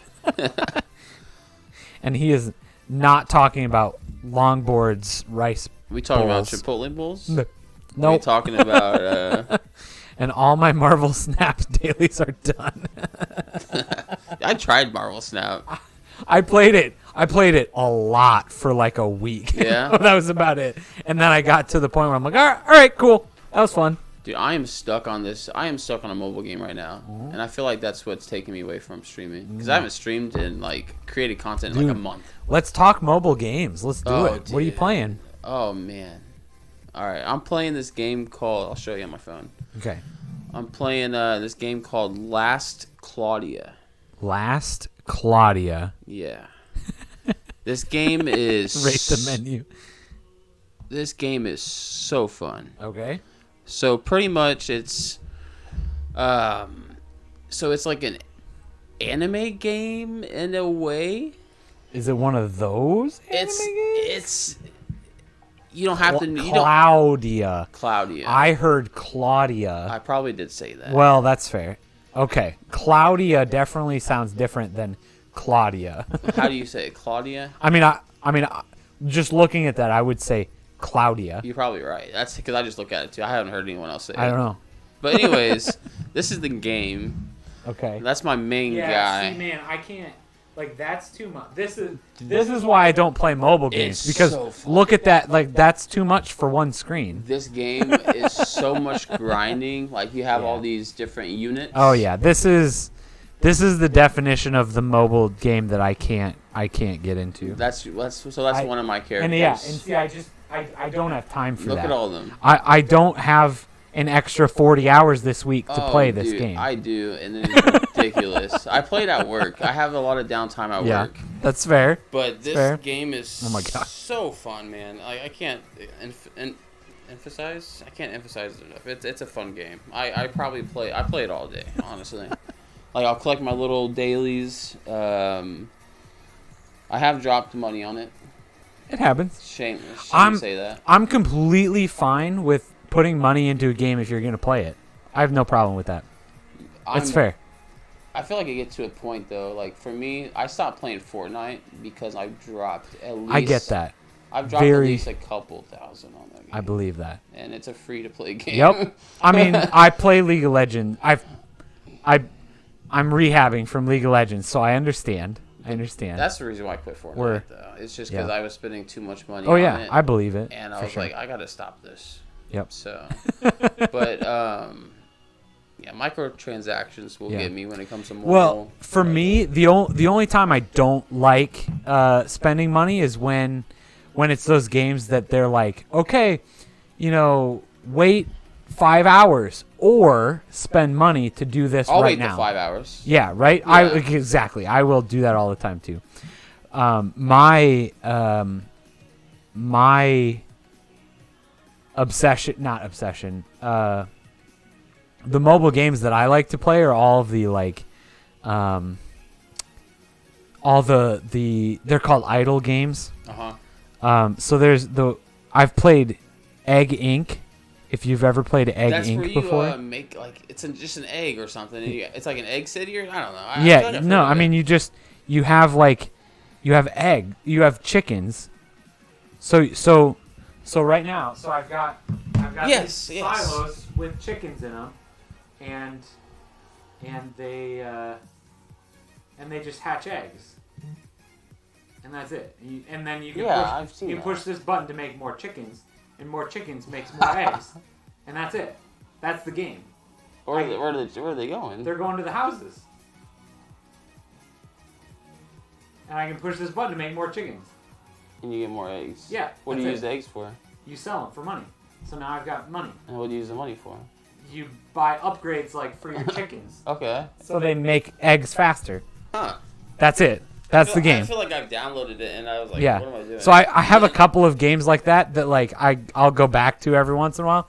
But then again, I will then play it for I'll play it all day and then I'll be, oh my God, why did I just spend hours playing this game? Dude, I feel the same. What game was it? I have it on here.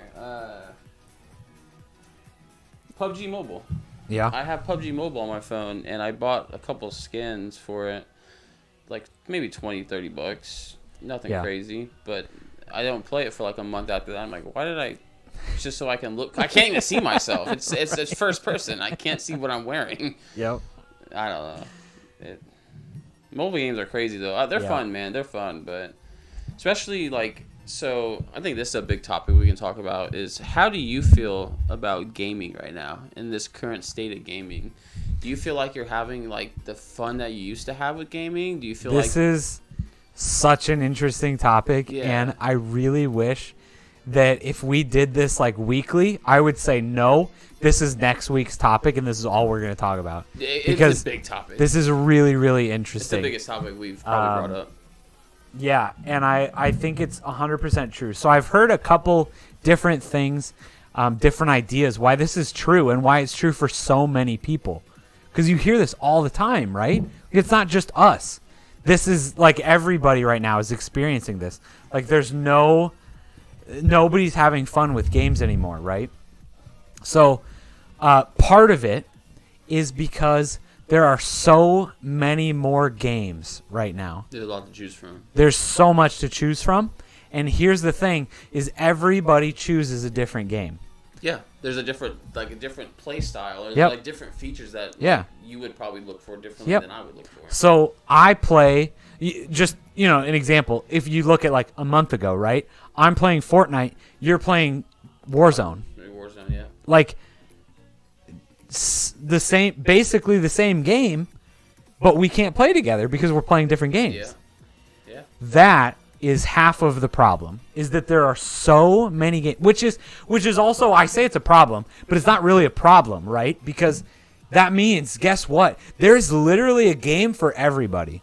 Yeah, 100%. It doesn't matter if you're a gamer or not. There's a game for you. If you think that you're not a gamer, if you think that you're just not into video games, you just haven't found the right game yet. Mm-hmm. Because there's every game out there. It's like the whole Rule 34 thing. Like, if you can think it, there's a game for it. Yep. Like, it exists, I promise. You just haven't found it yet. If there's something that you want, it's out there. So that's one problem, though, is that now, all of a sudden, I found one that I really like. But guess what? Nobody else plays it because they all found all of my other friends, everybody else found a different game that they like to play.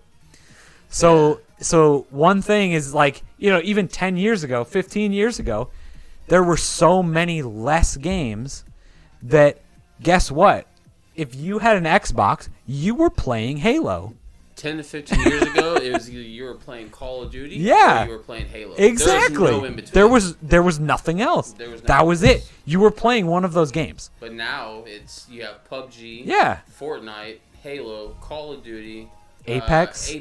Like, and I mean those are the big time. Those are the major ones. Yeah. Not even including any of the smaller stuff. Those are the major things. Is that one of them? There's I mean, a couple other smaller ones. Yeah, and you literally just said one very niche genre. Yeah. You're talking battle royales. Or shooters. You named battle royales. Yeah. In the broader genre of shooters, that was just games in a pretty niche category. Yeah. Obviously, the most popular category probably at the moment, but like a niche category. And so that's one of the reasons. I seen Scar put Diablo 4. I'm really thinking about getting Diablo 4. I normally don't play games like that, but this mobile game that I'm playing is very similar to how that is. They're fun. So that was actually one of the first games that I got Katie to play. Really? Funny story, was Diablo 2. Okay. We played a lot of Diablo 2. And then when 3 came out, we played a bunch of that too. But that was one of the very first games that I got Katie to play. I think it's as inaccessible as Diablo sounds. It's a very accessible game, I feel. Yeah. It's very easy to understand, and it's a really fun gameplay loop. The problem that I have is that it's Diablo to me again has become another one of the games, a service game, which is the other reason why we're talking about not enjoying games anymore, because games again 15 years ago were video games. here's a disc. It has a game on it. Do you like it or not? Yeah. That's what it was. Mm-hmm. Now, so not only now can games be updated, but now you're seeing games as a service. Yeah. Warzone is now a game as a service. They're updating it. They're balancing it. They're adding new Constantly, things. yeah. You're paying for a battle pass. There's new events that come out. It's now a service. You're not buying a game. It's a service. It's like a subscription almost, because It is. The battle passes are coming out every couple months. Yeah.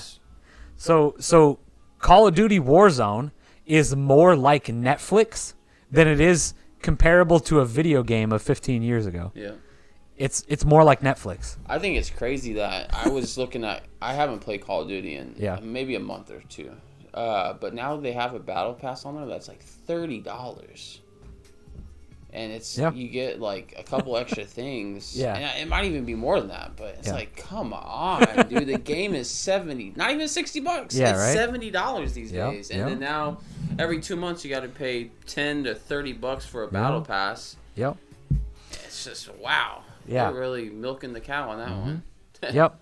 So that's the other I think real reason why people have just lost so much of the joy of video game is and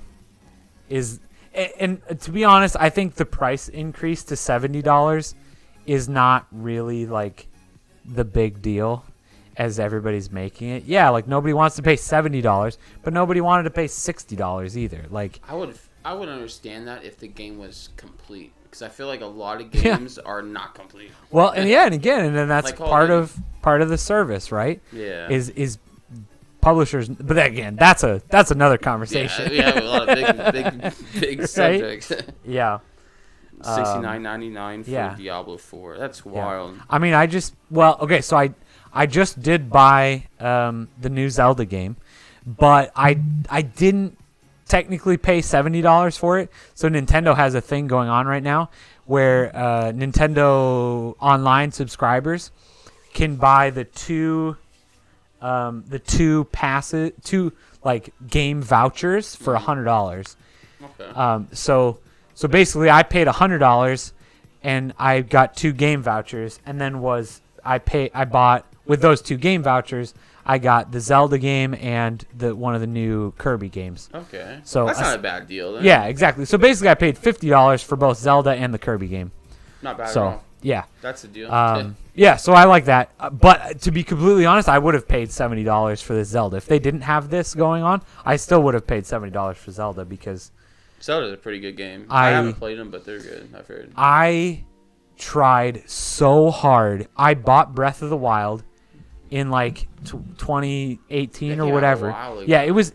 I don't know when it came out. It was 2016 or 2017. It was one of the first Switch games. Yeah, first Switch games. So it was one of the first games that I bought with my Switch when I bought my Switch. And I tried multiple times. Like multiple times, I put 5 or 10 hours into the game, and then I was like, God, I just can't get into it. I tried really hard and couldn't get into it, and I just put it back. But then it was finally,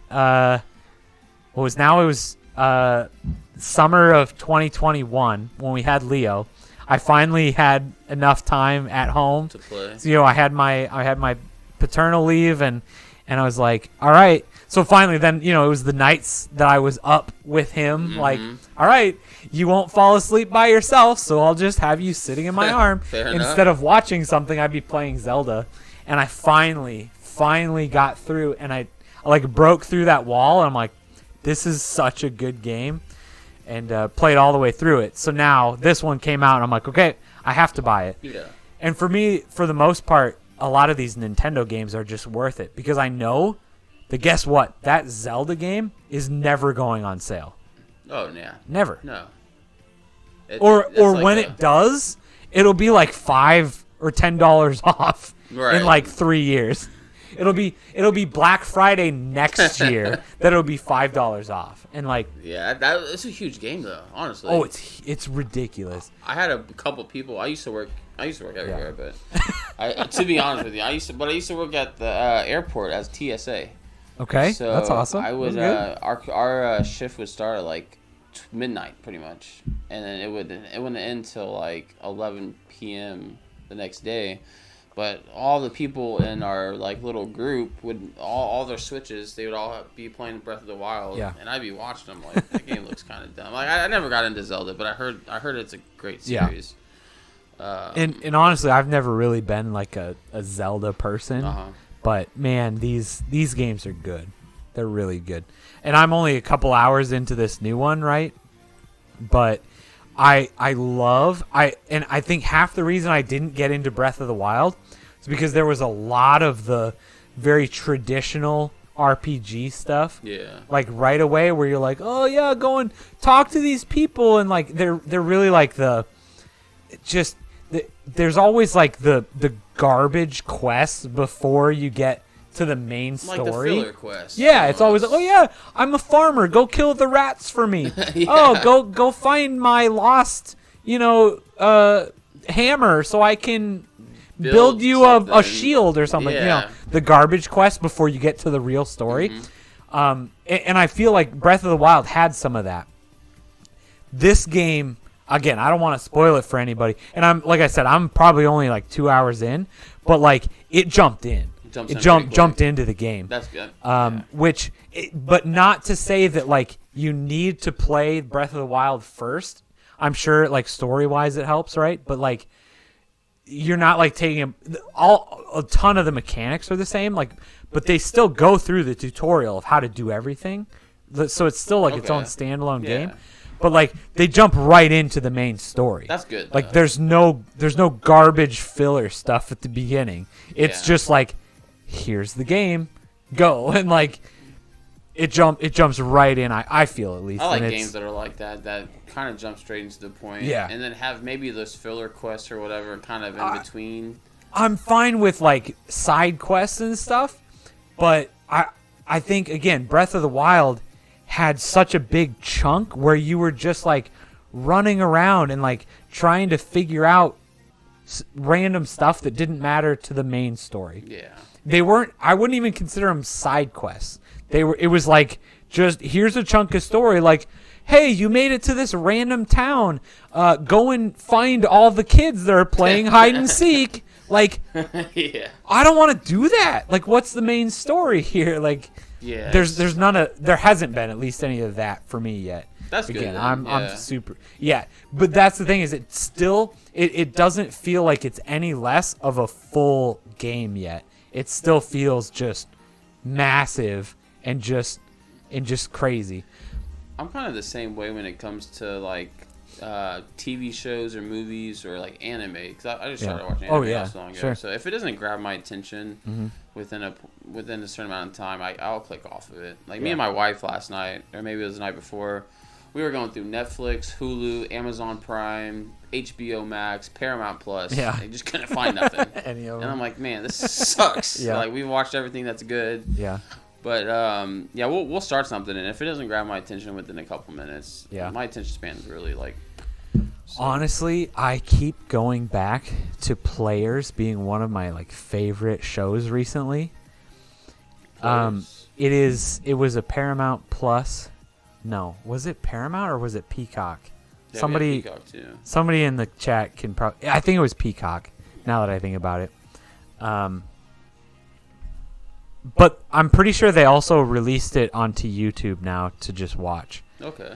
I don't know if you watch a lot of professional esports or anything, but it follows a fictitious League of Legends team. Okay. And it is so funny. Really? It is so like spot on just like all of the humor that surrounds like professional League of Legends and esports. And it's really funny.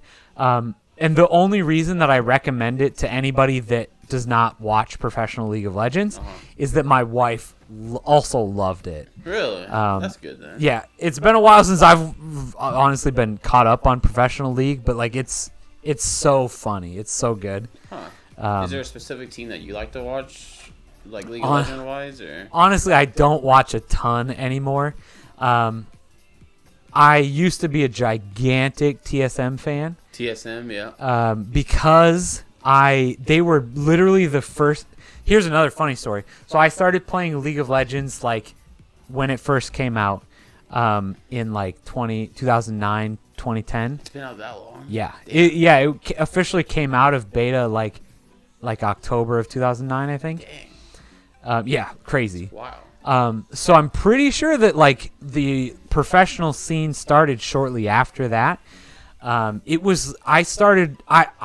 stumbled upon like some of the professional scene, some of the professional videos in like season 2, and I thought it was hilarious. One, that it existed. I was like, wait, this is like this is That's professional? cool, I was like, yeah, so this had to be like 2011, 2012 something.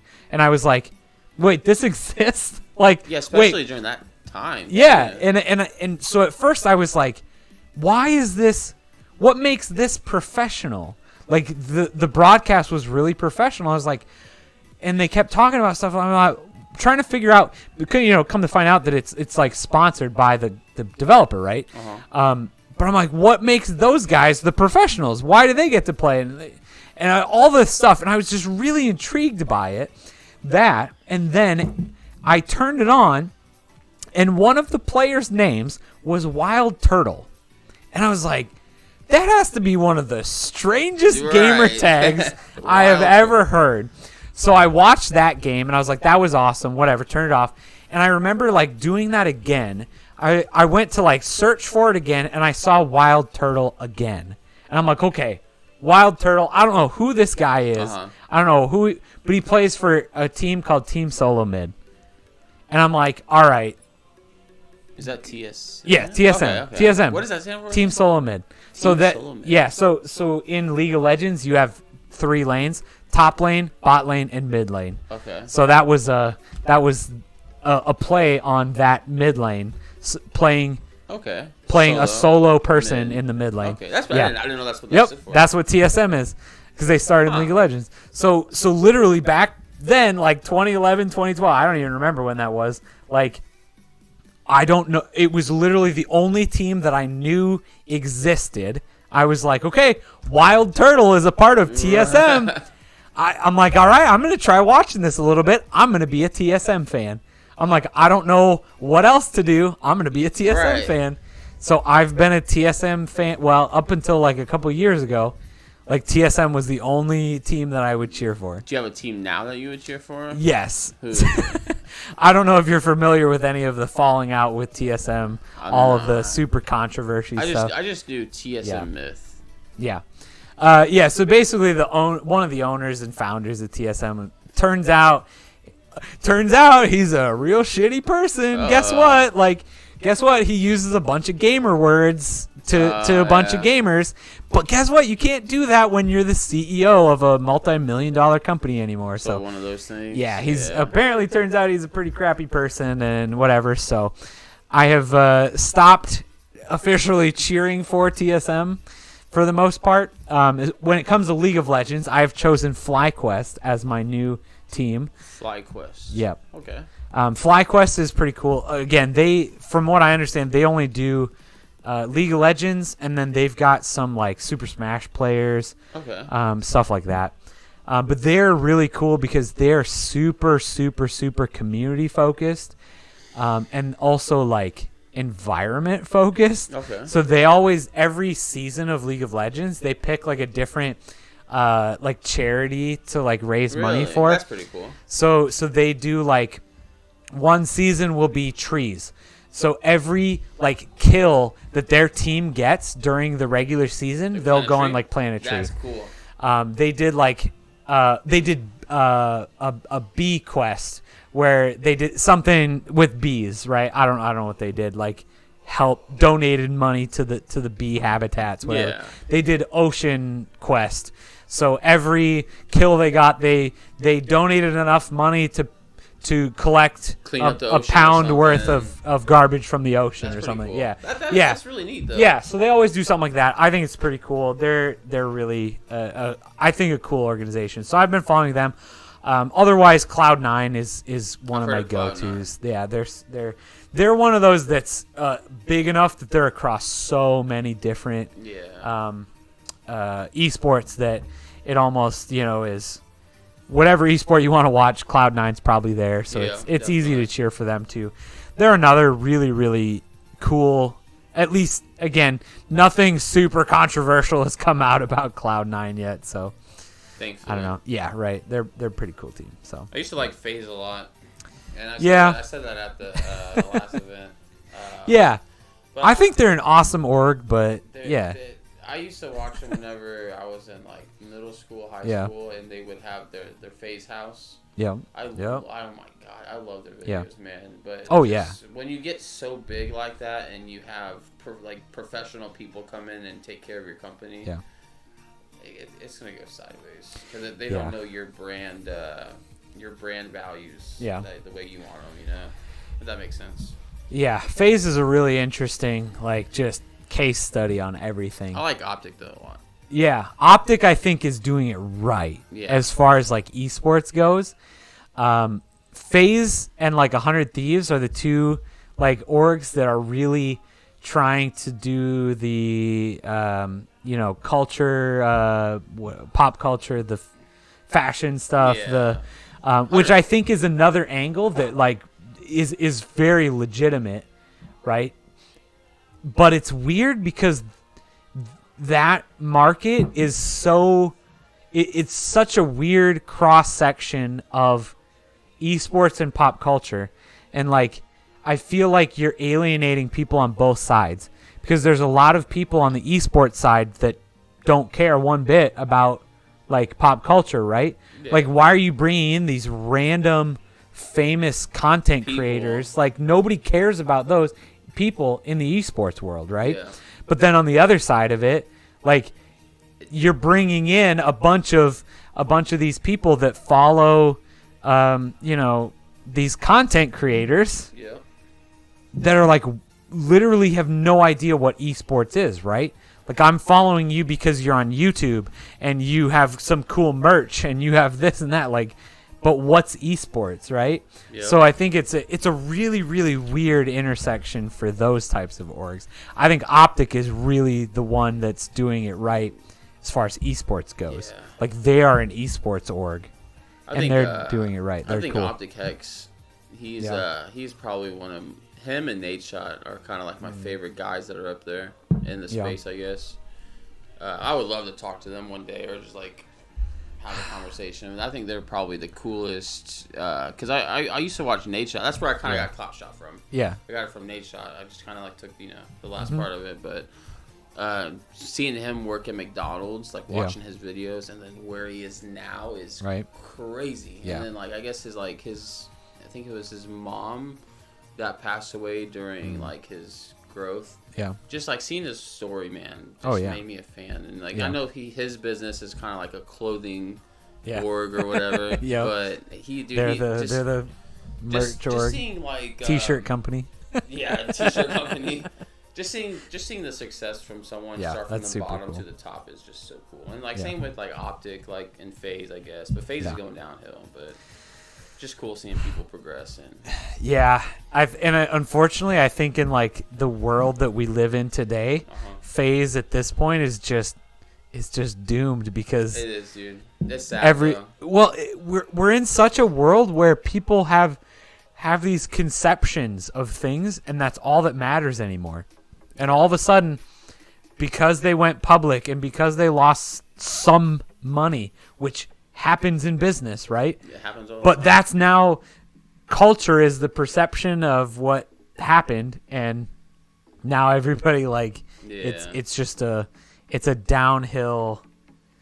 It's all going downhill for FaZe, and I don't have high hopes for them, unfortunately. They're going downhill. They had Snoop Dogg sign with them, right? And he got out. That's the thing. I feel like they're doing everything right, but all of a sudden perception is bad of FaZe, and there's just nothing that they can do anymore. They just brought in too many. I feel like with their problem, I mean, I'm not a specialist or anything, but I feel like what the issue is they forgot about the core people. Yeah. That created FaZe, and they brought all these businessmen in and all these people that just didn't have any correlation or any relation to FaZe, and that's kind of how they. Well, and I think the good thing though is they tried something though, right? They went public as a company. Like that's huge, and I think that they deserve props for that. That they tried something and they were like, we're gonna do this and we're gonna try to make it Someone work. has And to try it. Yeah. right, and like unfortunately it didn't work out. It has not been working out for them at this point. But Not at all. it just sucks that that's like the perception now, and nobody's giving them a second thought because of any of that now, right? Yeah. But all good things come to an end, though. Eventually.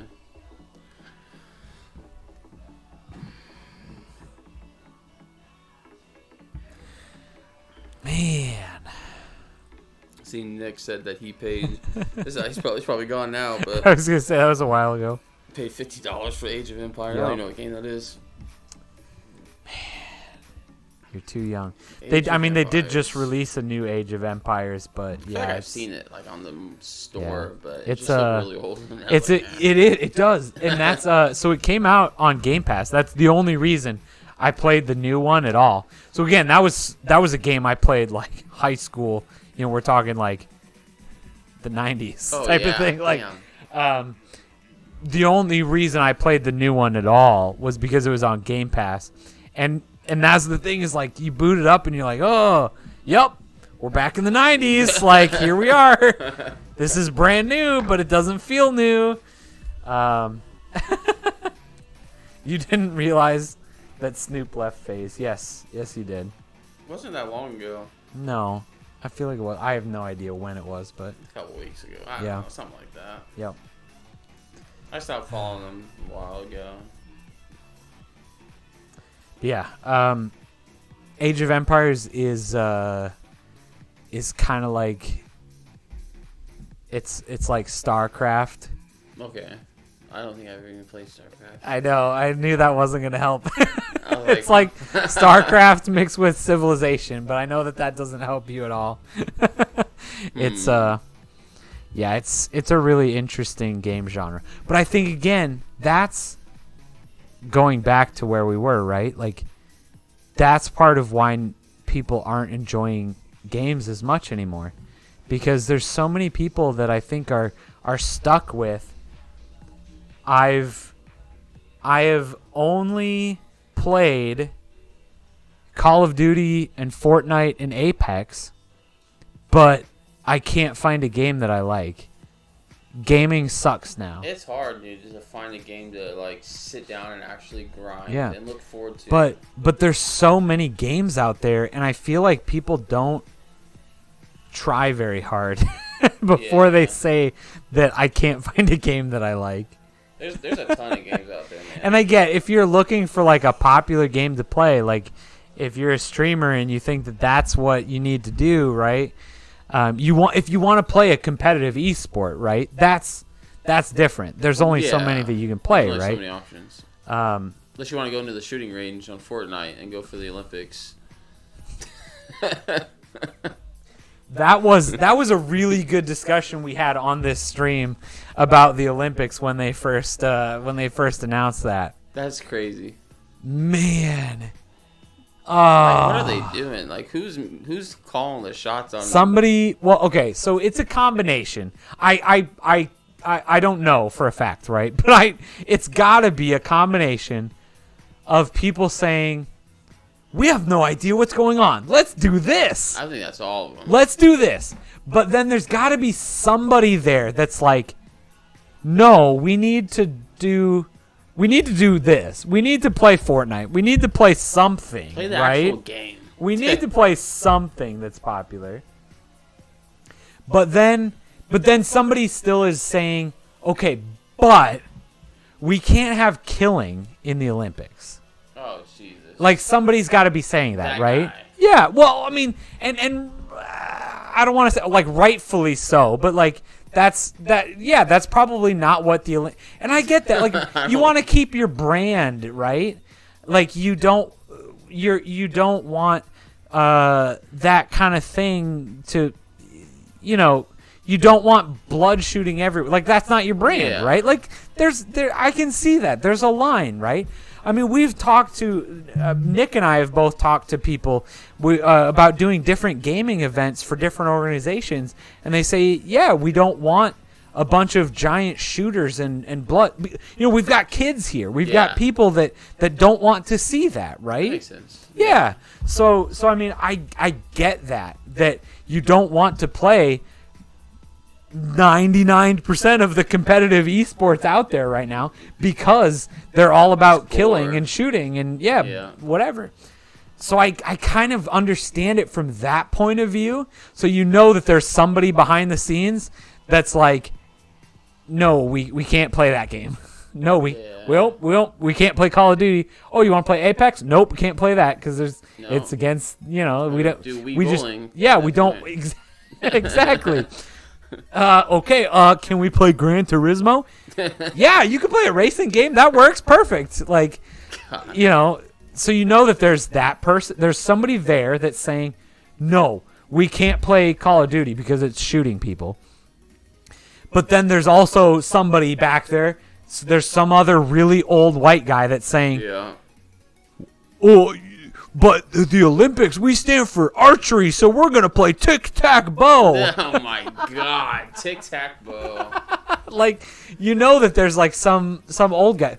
Well, kids love video games. They don't care what game it is. They just want to see a game play. They just want to play video games. So that one, that's an Olympic sport right there. Tetris? Exactly. Like, but then there's another person in the room that's saying, oh, you want to play League of Legends because that's not like gory enough? Oh, but also we can't because copyrights and you know, publishers, and we can't get the rights to that. It's like, why do we even have an Olympics for esports if we're just I really think that they should not be doing to the it. Shooting range? Yep. Yeah. Honestly, I bet you they added Fortnite because there was such a backlash to everything that the Olympics announced. What were some of the things like Wii Bowling, right? And like I don't think Wii Bowling.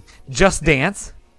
That's ridiculous. Just Dance, Gran Turismo were the two like legitimate games on there. Who plays those games? Still. I don't know. There's a lot of people that play Gran Turismo, but it's not like it's the most popular game ever, right? But then there were a bunch of like generic there's some like sword fighting game or something. Yeah, right? Like just some dumb stuff that you've never heard of. But I almost guarantee that they're playing Fortnite now because of all of the backlash that they received. Somebody at Epic said, holy crap, here's our chance. Like, we know what esports is. Yeah. We know what these people want. We know why everybody hates this. Let's go to the Olympic, whoever, and say, hey, we know how to fix this. Play Fortnite. And they were like, we can't. Okay, let's figure this out. Because we would love to be part of the Olympics. Let us help you with this. That would be huge for Epic Games. I mean, if they absolutely, got right? Their title. Yeah, they're in the Olympics now. Absolutely. If it's just shooting range. So yeah, exactly. Yeah, exactly. They don't care at this point. Yep. But they said, play Fortnite because that's what people want. Yeah. And guess what? We know that there's a bunch of publisher stuff. We know that there's a bunch of money and whatever. You can't. We'll let you play Fortnite. Yep. Play Fortnite in the Olympics. Do it. And they said, and then there was those other guys that were like, oh, we can't. Shooting people, blood, gore, killing. We can't have that. Okay, do the shooting range then. And Fortnite said, guess what? We've been building this stuff. Creative Islands. We can do this. Play a shooting range. What's that new engine they have? They have like a new engine. The Unreal Engine? Yeah. So, I mean, it's not new. But they bought Unreal Engine, yeah. Okay. Well, I mean, technically, Unreal Engine 5 is fairly new still. So that's what they're using. But they purchased Unreal Engine. Unreal Engine's been a thing for it's been around like decades. I feel like at this remember point. it in like a paintball game. I know it's really random. I mean, to say, honestly, but probably half the games in existence are using Unreal Engine to some point. Is yeah. Unreal Engine? I don't even know what it is. Like a software in a way. So here we go on another another tangent. I mean, so almost all games are built on some sort of engine, and that's basically just it's like Legos. Okay. And an engine is like Legos. And so I can say, here is Unreal Engine. Boom. And I just give you a box of Legos. That's Unreal Engine. Okay. And then whatever you build with it, with those Legos, is your game. But it's built with Unreal Engine. So you build a castle, that's your castle. So they right? just give you like the materials almost. And Yeah, like I mean, the there's resources. So Unreal Engine there's a lot of things in there that the base code that allows you to do whatever you want. So a lot of the graphics. So like Nick says, you can have an artist design your skin, and then you just go and slap it on. So Unreal Engine already has information in the code to say this is how a person walks. Okay. So me as a game developer, I can open Unreal Engine and say I want a person, and Unreal Engine already knows how that works. And you just can't. Okay, that makes sense. Because people walk the same and function the same in any game, right? Yeah. So like if I just say I want a person, instead of me having to recode that and saying you need to put your right foot forward first and then put your left foot, that's how you walk. Okay. Unreal Engine already knows that. Okay. Unreal Engine already knows how that works.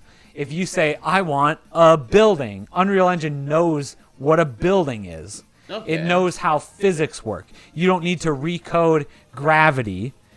Unreal Engine already knows how gravity works. Okay, that's cool. So you can take an artist and an artist makes a new skin for a person and a skin for a building, and you throw it up there. And it already knows, I obviously don't know how Unreal Engine works. These are like super generic stuff. But I assume that Unreal Engine knows how a gun works. And you could just say, like, give this person a gun. And then your artist goes and designs a skin to put on the gun or whatever.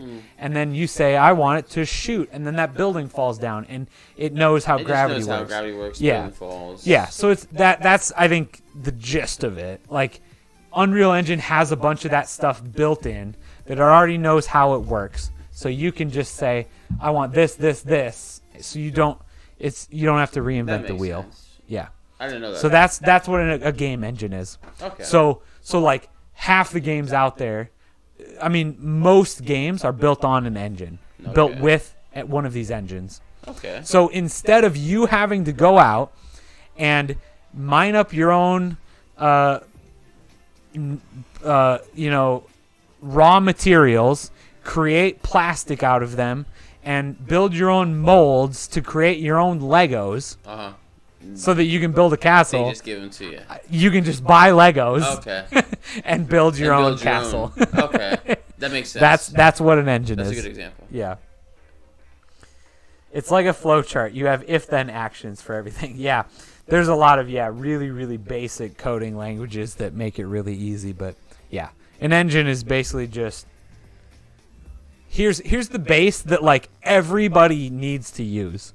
Like instead of recoding like the ground and like telling a game how the ground works so that your person can walk on the ground, like Unreal Engine knows what the ground is already. Huh.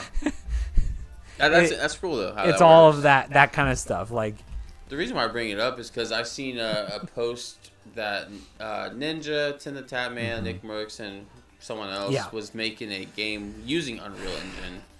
Yeah. I don't have any opinions on the game or know anything about it, but I just didn't know what they were using, like Fortnite or something, to make it. Yeah, it's basically. It doesn't seem like a new game to me, but I don't know. I mean, it depends on how in depth they're gonna go and actually like customize that and build into it. Because like if it's just a game where you load Fortnite and then you just have a drop menu that says Ninja's game, I don't want to play that shit. Excuse me. Yeah, I mean it's. I don't know. Yeah, I don't know what it's going to be. It could be like just they're creating another island in Fortnite. I don't know. That'd be kind of... I don't know what they're doing. If they're just using Unreal Engine. So the hard part now is that Fortnite bought Unreal Engine. Epic Games bought Unreal Engine. And they are now using Unreal Engine 5, the newest version of this engine, in the Fortnite creative mode. So you can now go into the Fortnite creative mode and utilize Unreal Engine 5. Okay. So I don't know how they're building their game yet, if it is within the Fortnite creative mode or if it's just utilizing yeah, and it might just be a brand new game utilizing Unreal Engine 5 with like a bunch of assets from Fortnite. Like, hey, we don't want to pay an artist to draw trees for us. Let us use your trees. And they're just importing that stuff into their game. It might be that. I don't know. I see. Yeah. All right. It could be any of those things. Or it could be they're just creating a new island in Fortnite, and it's going to be one of the first to utilize the Unreal Engine 5 and all of this different stuff. I have no idea. I'm kind of interested to see how it turns out. It'll be really interesting because it seems like this is a really popular thing to do right now. Yeah. So it's going to be really interesting when like all of these influencers release their games at the same time. When this game comes out alongside like Dr. Disrespect's game. I heard about this too. Yeah, alongside like I don't remember if it's 100 Thieves or FaZe Clan, like one of the I think 100 Thieves is coming up. Yeah, 100 Thieves. I always get those two like they are very they're so similar. They're the same. Yes. They're so similar that like obviously I know the difference in the logos and stuff, but like if you told me that like like you can convince me that they're the same org, to be honest. I don't remember. One of them is coming out with a game too, like. Yeah. So it's going to be really interesting when all of those games end up coming out very, very close to each other. I feel like they're all going to be flops. Yeah. They are. I was thinking about like, maybe I should try this out, and I was like, they're all going to be flops. I mean, you would think they might be good since creators are making them. You know, because you would imagine, like, if I'm a big creator with millions of people watching me, I would know what a game needs in it that they're missing. But I don't know. I think that one of those guys would be able to make a game that he wants to play and would be good for his community and would be entertaining for his community. But that doesn't mean it's going to be fun for anybody else. Yeah, it might be fun for them. When you are talking about people that go to school for this kind of thing, when you're talking about, and obviously these guys aren't doing it themselves, right? They have teams behind them that are doing it, but it depends on how much they're actually, if you're just taking Dr. Disrespect's brand and you're having another developer do the whole thing and he's just like the PR strategy, okay, that has more of a chance of surviving, I feel. 100%. But if he has like any input into the game, let's be honest, like, why would Dr. Disrespect be any more qualified to make a game than a gaming studio that is trained to do hundreds of employees to build a game? Yeah. So it's gonna be interesting though, that's for sure. I'm interested because I don't think there's been a creator to really make a game. Exactly. This might be just a new like genre that we're getting into of games. I think that's what we need is like a new type of game. You know, you have before you had your Call of Duty, Halo, 4v4, 6v6. Then you had your Battle Royales game. Yeah. And then what's next? Which, to be honest, I don't know. I don't know if we talked about this on one of the streams recently, but it's weird because we got those games like the Battle Royale became a genre because the technology finally caught up with it. It's because the infrastructure, the servers can now support 100 people. Your like the standard home internet bandwidth can now support games like that. Yeah. That's the reason that the Battle Royale is a genre now.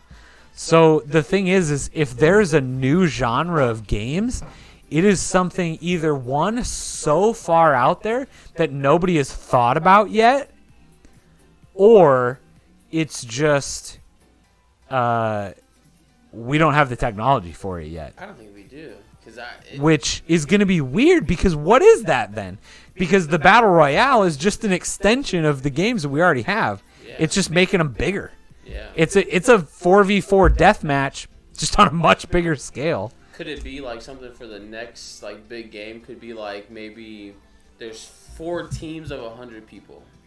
Yeah, and they're absolutely. all on their own island, and then maybe within like a couple days or a week worth of time, they all gather resources and they get ready for a big fight. Yeah. Like a 100%. You're talking MMOs right now. That already exists. Yeah, already don't know, exists. Man. I don't know what it could be. Something, man. I don't. Maybe VR could be taken off and like make a battle royale with a VR, or I don't know what the next. I think VR, like an augmented reality stuff, is definitely coming, but it's not there yet. Well, I don't. Yeah, I think AR is going to be a big thing once, but it's got to get good, and I don't know how it gets good. There needs to be some very, very easy way for like the AR to just scan this room and it becomes a game and it be engaging every time you do it. That would be cool. But how do you do that in a multiplayer setting? Is everybody just invading my living room somehow? like how does that work, right? So I really, really do think AR is the next is coming. It's a thing. I don't understand. I can't comprehend how that works yet. How it's gonna look. I don't know. Until you physically have to go to the same space, right? Like we talked about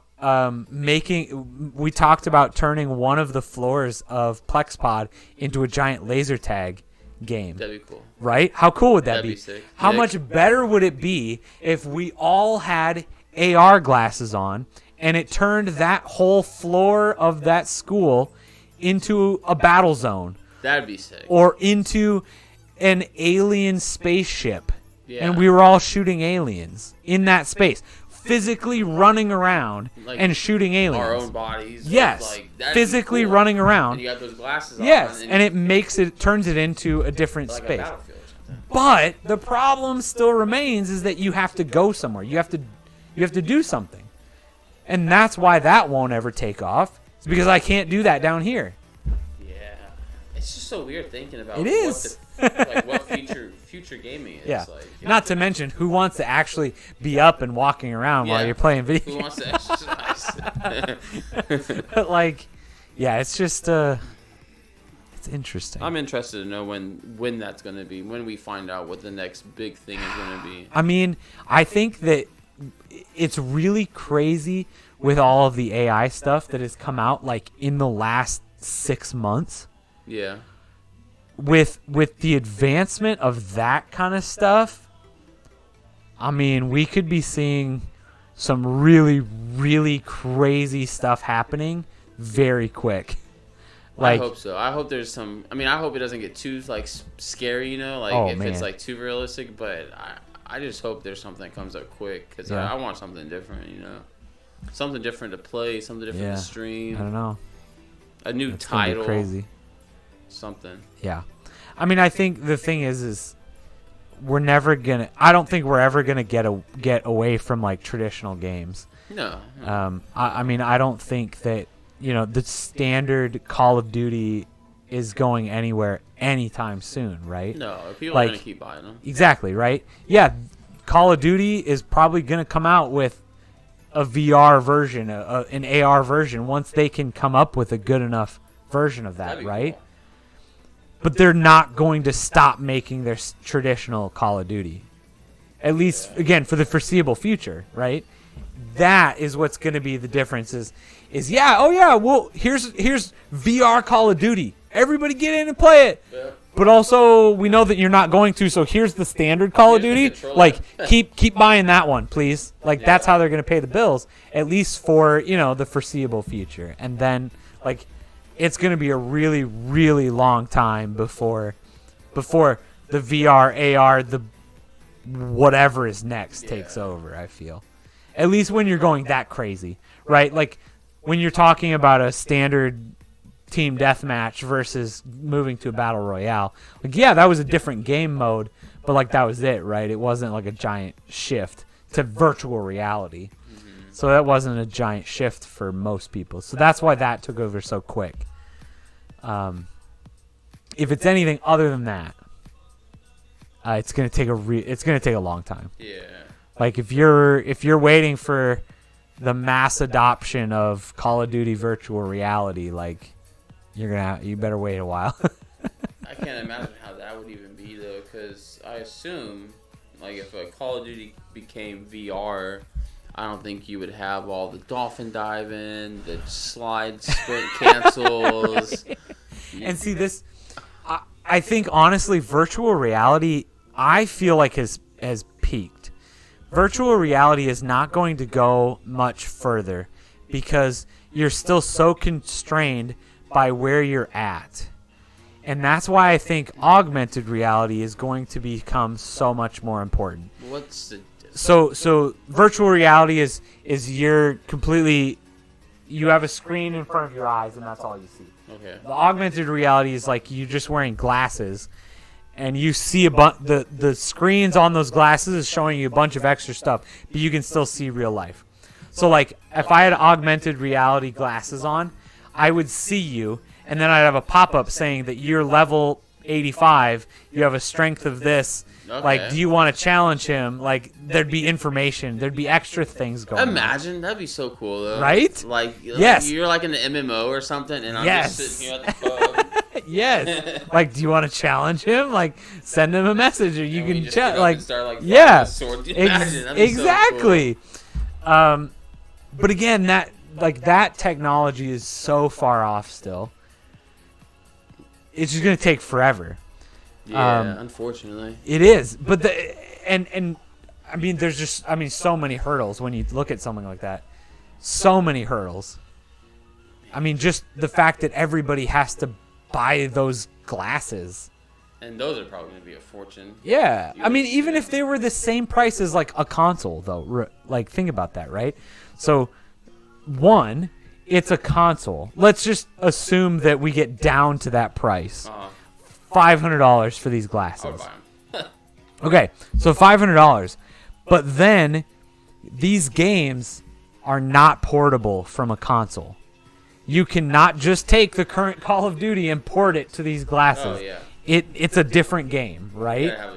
So let's say how many games need to be on this glasses console for you to buy it? Is 10 games enough?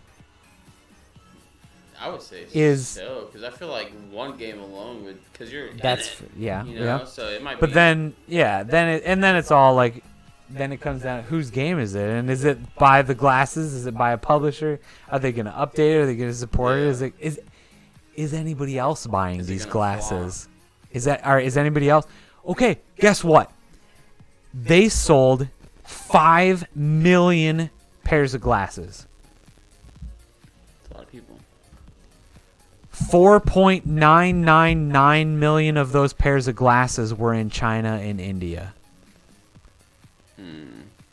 Go out to your local AR field and play Call of Duty with the one other guy in the United States that bought one. Has them, yeah. That's going to be your next problem. Yeah, that is true. You can't, like, theoretically, you're playing Call of Duty. You could queue up with people around. You don't queue up with people around the world. But, like, theoretically, you could. Yeah. You know, that's more common in things like MMOs, right? Yeah. But I suppose when you're talking AR, your glasses could theoretically create and show you people from around the world. But then it'd have to be somewhere so standard. You would literally have to play on like fields, right? Yeah. You'd have to have an AR field, and everybody. So the nice thing is you could queue up with other people on a different AR field, and the glasses could show you those people. But then again, at that point now, you're stuck with your existence, right? Fox says Fortnite update. Next season is the end again. Finally, jeez. That'd be cool. Fortnite augmented reality game. But again, you're stuck with your own personal ability. Yeah. So you have to run across that whole map. Yeah, you don't have a stamina bar. You have stamina. What is your stamina? Yeah, you can't level that stamina up unless you put work in. Imagine also driving a car. Yeah. How would that be? Or like, have you Right? seen the impulse grenades on Fortnite where you throw them, Yeah. and, like you throw them on an enemy and they Sure. they go up in the air? Yeah, How would right? that How work? do you do that Yeah, kind of would you- stuff, right? Yeah.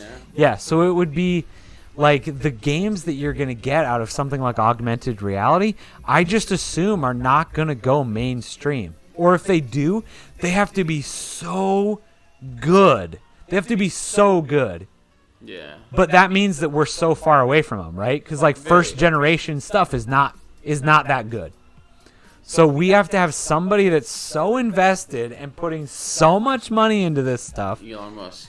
that that we need to be years into this product before it gets so good that people have to have it. Because I the agree. first generation is never that good. No, never. And I don't think that augmented reality games are going to be worth playing until you get to the point where everybody has it. Everyone's playing it. Yeah. Yeah. Yeah, we're a ways from that. Yeah. For sure. You can have a mediocre game, right, and still queue up with people. And there are other people playing your mediocre game. You can still queue up with a Call of Duty from 10 years ago, and people are still playing that game, right? Like that I feel is not going to work with a brand new console. It doesn't work. I feel like it's even hard to make a new gaming system these Yeah. days because there was a system, I can't remember who was making it. Soldier Boy. Was it really? Is that what you're thinking I think of? you're right. It was like Yes. he like ripped off like Yeah. something and no one bought it. No, nobody did. So I was Yes, gonna say that's that's that's crazy. probably what you're thinking. Yeah. That flopped pretty hard. It's Yeah. hard. I mean, it's hard to make another gaming Oh, console yeah. or Yeah. anything new Dude, if you're not Xbox. Or I PlayStation. remember when the Xbox first came out, and I was like, Microsoft? Why are they trying to get in between Sony and Nintendo? Like, what is Microsoft trying to do here? Like, why are they trying to... This never gonna work. Never gonna work. And man, if they didn't have Halo, it wouldn't have worked. Oh, But Halo was man. Halo was my bread and butter. it was so good. I mean, like So good. I used a little secret about me. I'll tell. Back in when Halo was out, I was in like the 4th grade. All right, 100% honest with you. I was in like the 4th, 5th grade playing Nice. it. Good. I would come home from school, skip all of my homework, and just play Halo. I was still watching Pokemon and then Dragon Ball Z in 4th grade. Oh, That's what Pokemon was on at 3:30 and Dragon Ball Z came on at 4. okay. I didn't do nothing besides play Halo, honestly. And my next door neighbor Halo was was the same way. Halo was high school and going into college. Really. Well, That's where my LAN parties started. For me, when I was playing Halo 3, I was so competitive and such a little snotty kid. I made a lag switch. Do you know what that is? Nice, yeah. Yeah. So I took like me and my buddy. We were Nice. like, man, we need to win these games. We gotta figure something out. So we made our own lag switch. We took a light switch just from the hardware store, hooked up the wires to it, and then whenever we wanted to like lag someone out of the game, hit the switch, turn it off. The thing would lag out and we would That's win. terrible. Yeah. Terrible. Pretty shitty thing to do, but I admit it. I'm here today. I never said that to anybody, but yeah. Oh my gosh. But no, Terrible. Halo, I didn't do that all the time. It was just for a little bit. Yeah. And then we started playing like ranked. And that lag switch thing went away eventually because Oh, yeah. it would just Yeah, lag yeah. you out of the game or whatever. Yep. But no, dude, Halo 3 was my thing, man. Even Yep. Halo 2, I mean, it's just, I feel like Oh. that changed gaming. Oh yeah. Yeah, we played the crap out of Halo 1. That was like prime high school getting together and like plugging our Xboxes in together That was every weekend. Those times were so fun, man. Yep, like that. That was prime gaming right there. But then yeah, Halo 2 was Whenever they dropped the multiplayer, Clutch. man. Oh, Yep. like Beaver Creek. yep. Beaver All Creek. that stuff. There's just so many like iconic So many maps. good things. Zanzibar. Oh my gosh, yeah. I Blood love Gulch. Halo. I was a big Halo person before Call of Duty. Dylan says he's still waiting for that 1v1 in Rocket League. Dylan, we'll have the 1v1 here soon. You'll probably beat me because I'm trash at Rocket League. But I will definitely take you up on that. Uh-oh. Hello. Hi. How'd it go? Yeah. Yeah. Are you still going? Oh, okay. You guys winning? What do you want to tell me? Yes, Yes, ma'am. No way. You got it. I'm on level 95? You're almost to 100. I just hit 100 last night, and I had a celebration about it. I was happy. I need to buy the battle pass so I can get like all the free little things from it. Good job. That's awesome. 95. Good job. That's crazy. I bet you can get to 100 tonight. Easily. I mean, it is already 11, so maybe you should go to bed. when we play Snot. Good job. Okay. Oh. I'm pretty good down here. I am. Okay. Okay, go. Okay, bye. Dad, do you think I'll be able to get 12 to 100? Yes. I think so, too. Well, How old's Amelia? she'll be 7 Yeah. on the 22nd. It's awesome. 7. I bet you're like, where does time gone? It's ridiculous. The scarier part is when you think, like, she's almost done with first grade. She's going to be in second grade. Like, you're just talking about you being in fourth grade. Like, she's 2 almost years. there. She's there. That's wild. Right? Well, It is crazy. I was playing with my kids earlier, and just I was playing with my oldest one, and then my other one came up, and I was like, "Man, you are getting so big, dude. Like, slow down." It is crazy. It makes me, cherish those good moments, Right. when they're young, Yep. But I think that's a pretty good. I think that was a pretty good stream. Yeah, definitely. We're 100%. 3 hours in, and Are we really? yeah, Holy cow! It doesn't even seem like 3 hours. I know, right? Not at all. Well, Good. I'm definitely down to come back Good. if you're down with that. I am down with it. Anytime.